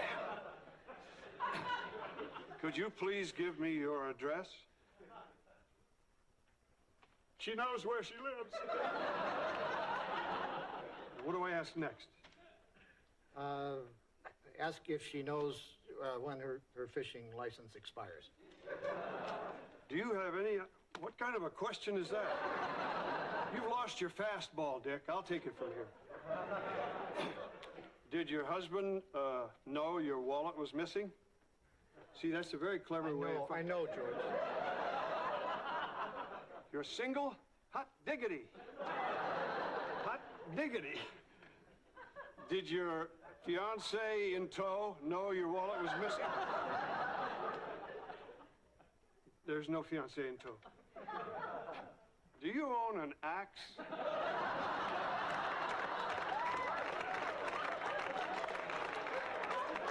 She thinks these are really dumb questions.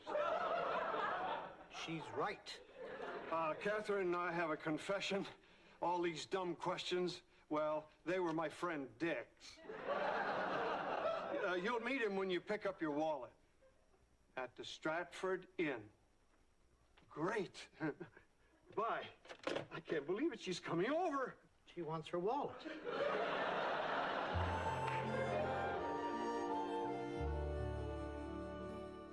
Heather.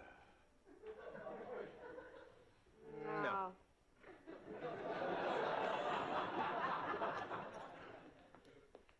Mendel. Oh, no. What are you doing? Isn't it obvious, Jojo? We've hired Merritt White, the much-touted baby naming consultant. He's here to analyze our auras and help us select the perfect name for our bundle-o baby. There's been a resurgence of a name I find enormously appealing. It has a certain je ne sais quoi. Do tell, do tell. Clara.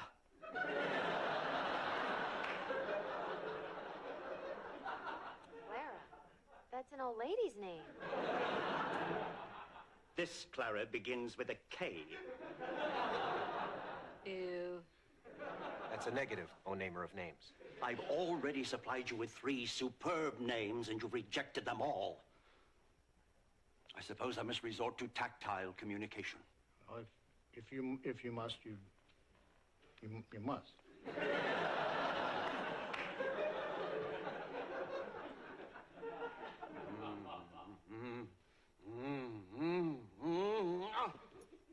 Avery. Avery? You hated Avery. They hated Avery. And we still do. I'm sorry, but that name would only work if I were giving birth to an elf child. And she's not. Darn. Betty. Excuse me, oh master of monikers, but that's the name of Barney Rubble's wife.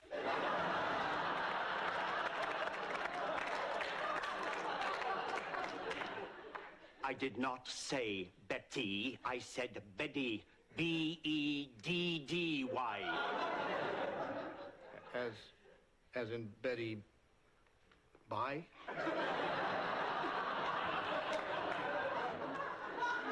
I can't continue. There is too much negative energy in this room. Oh, Mr. White, please don't go. We'll send Dick out of town. The damage is done. You'll get my bill in the mail. Thanks a lot, Dick. My wife's out to here pregnant, and you've insulted the best name man in the business. Michael, I'm frightened. Our child won't have a name. We can't call the poor thing Baby It. It Harris. I could live with it. She's here. I just saw the cab pull up. Do I look okay? Oh, very dapper, George. Do you think I should have worn my overalls?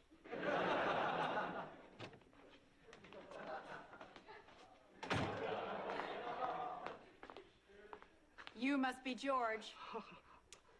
Thank you. Would you excuse me? I just need to pay the driver.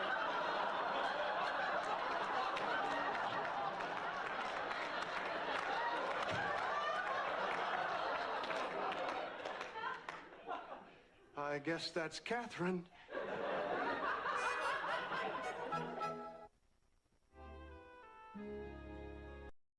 I am so glad you found this.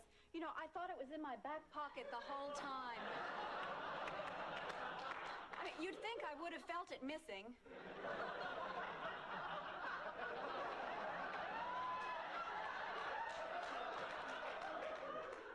So, are you enjoying your stay in Vermont? Oh, it's great, especially the fishing.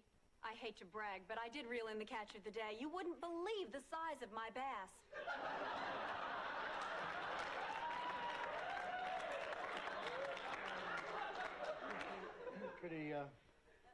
Pretty big, huh? George, if you're not busy, maybe you'd like to have dinner with me. My treat. I guess that's a yes. Well, it was very nice meeting both of you. Well, it's nice meeting both.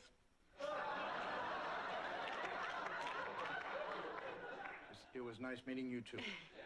Have a nice time. Thank you.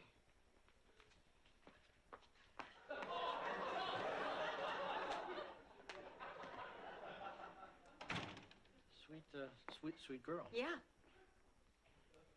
Did you notice the size? No. Neither did I.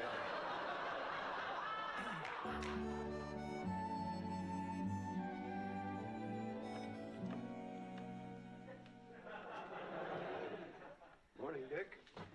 Morning, George. How'd it go with Catherine? I had a good time. Did you like her? Yes, she seemed like a nice girl. Did you think she was pretty? Beautiful face. Oh, yeah, and beautiful eyes. Lovely skin. What a smile. Perfect teeth. I like her hair. Beautiful hair. Pretty highlights. And a very slim waist. Beautiful waist. Did you like her shoes? I think they might have been Italian. Really? That was the biggest rear end I've ever seen.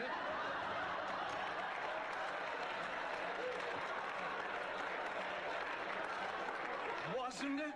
I thought it was just me. Do you think Joanna noticed, or is that something only we guys pick up on? This sort of thing knows no gender, George. Oh, how could someone be so completely perfect in every way and have such a big bum?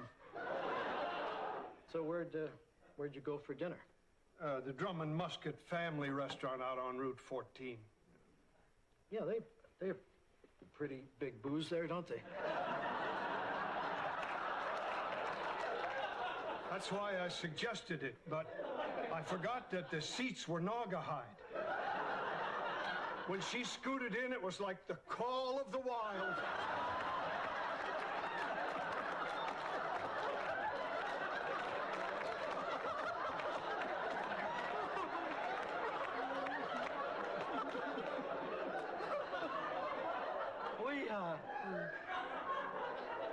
We shouldn't be laughing.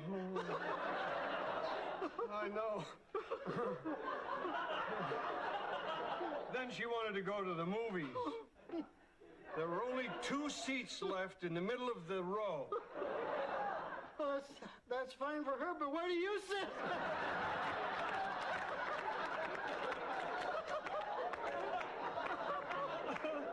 Oh, we're awful. The seats were fine once she got settled. It was getting her out that was a little tricky. We shouldn't be laughing. Oh, we're the worst. Just awful.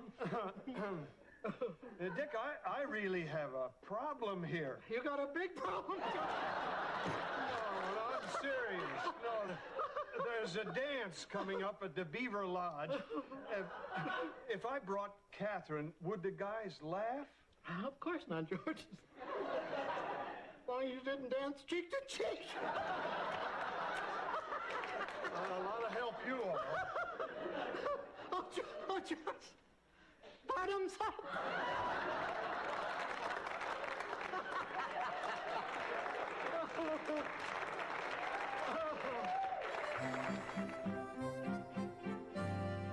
Joanna, have you seen George? I want to apologize for some jokes I did about Catherine's big figure. He's in his room changing for his date. Catherine will be here any minute. Better warn the chairs.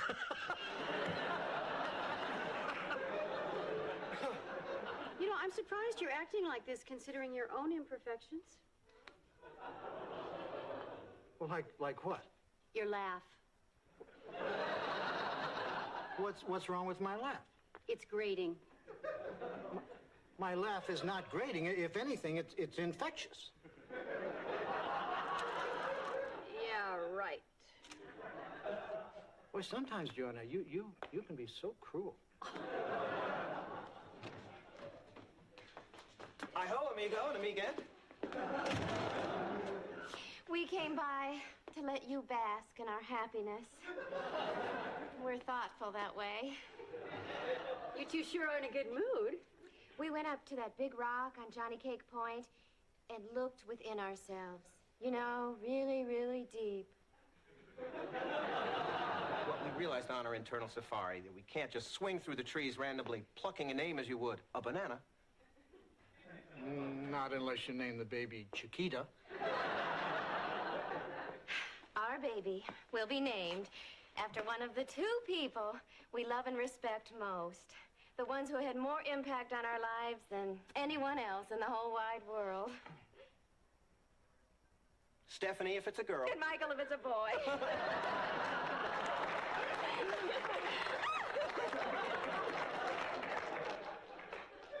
Did you really think they were going to name the baby after one of us?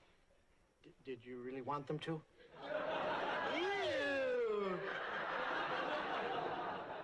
Where are you and Catherine going?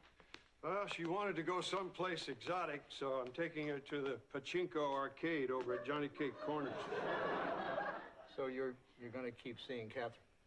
Yeah. I spent the whole day mulling it over, and heck, she may have a big bottom, but I've got an even bigger heart. She's lucky to to have a guy as sensitive as you are, George. Thanks, Dick. Oh, please. Catherine's big bottom couldn't possibly be as big as your male egos. Oh. You know, I don't know what's come over Joanna. She's developed a mean streak.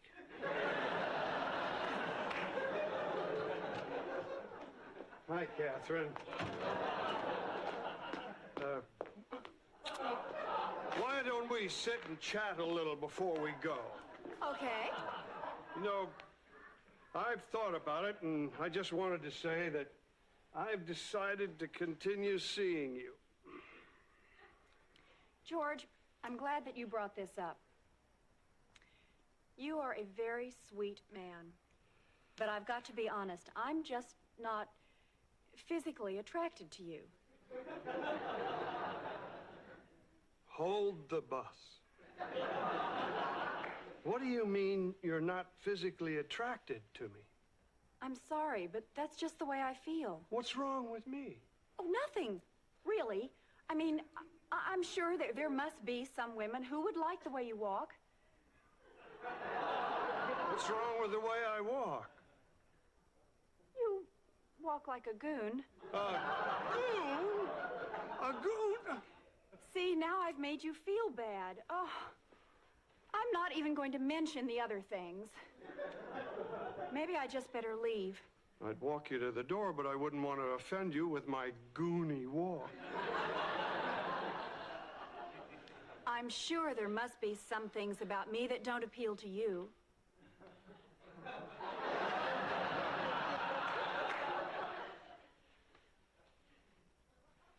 Nothing comes to mind. Well, thanks again for returning my wallet. You're welcome. By the way, your fishing license expires next month. You better renew it. I will. Bye, George. Bye, Catherine.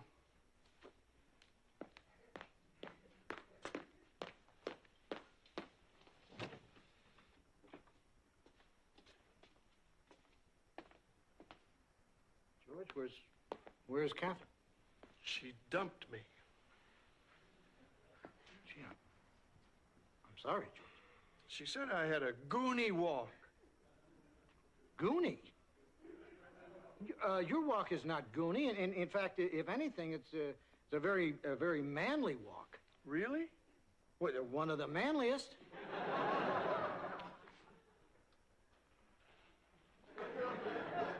You're right. It's about the furthest thing from goony. What do women know? Joanna thinks my laugh is grating. Why? It's infectious. That's what I thought. I'd love to have a laugh like yours someday. Women can be so superficial. Oh, tell me about it. I'm living it. Now, what say we grab a brew down at the Drum and Musket? Just us guys. You're on, George. You want me to drive? Well, let's walk. Right. And I can watch your manly walk. George, that's a wonderful walk. How do you do it? Well, it's all in the neck, Dick. It's just... See? Like...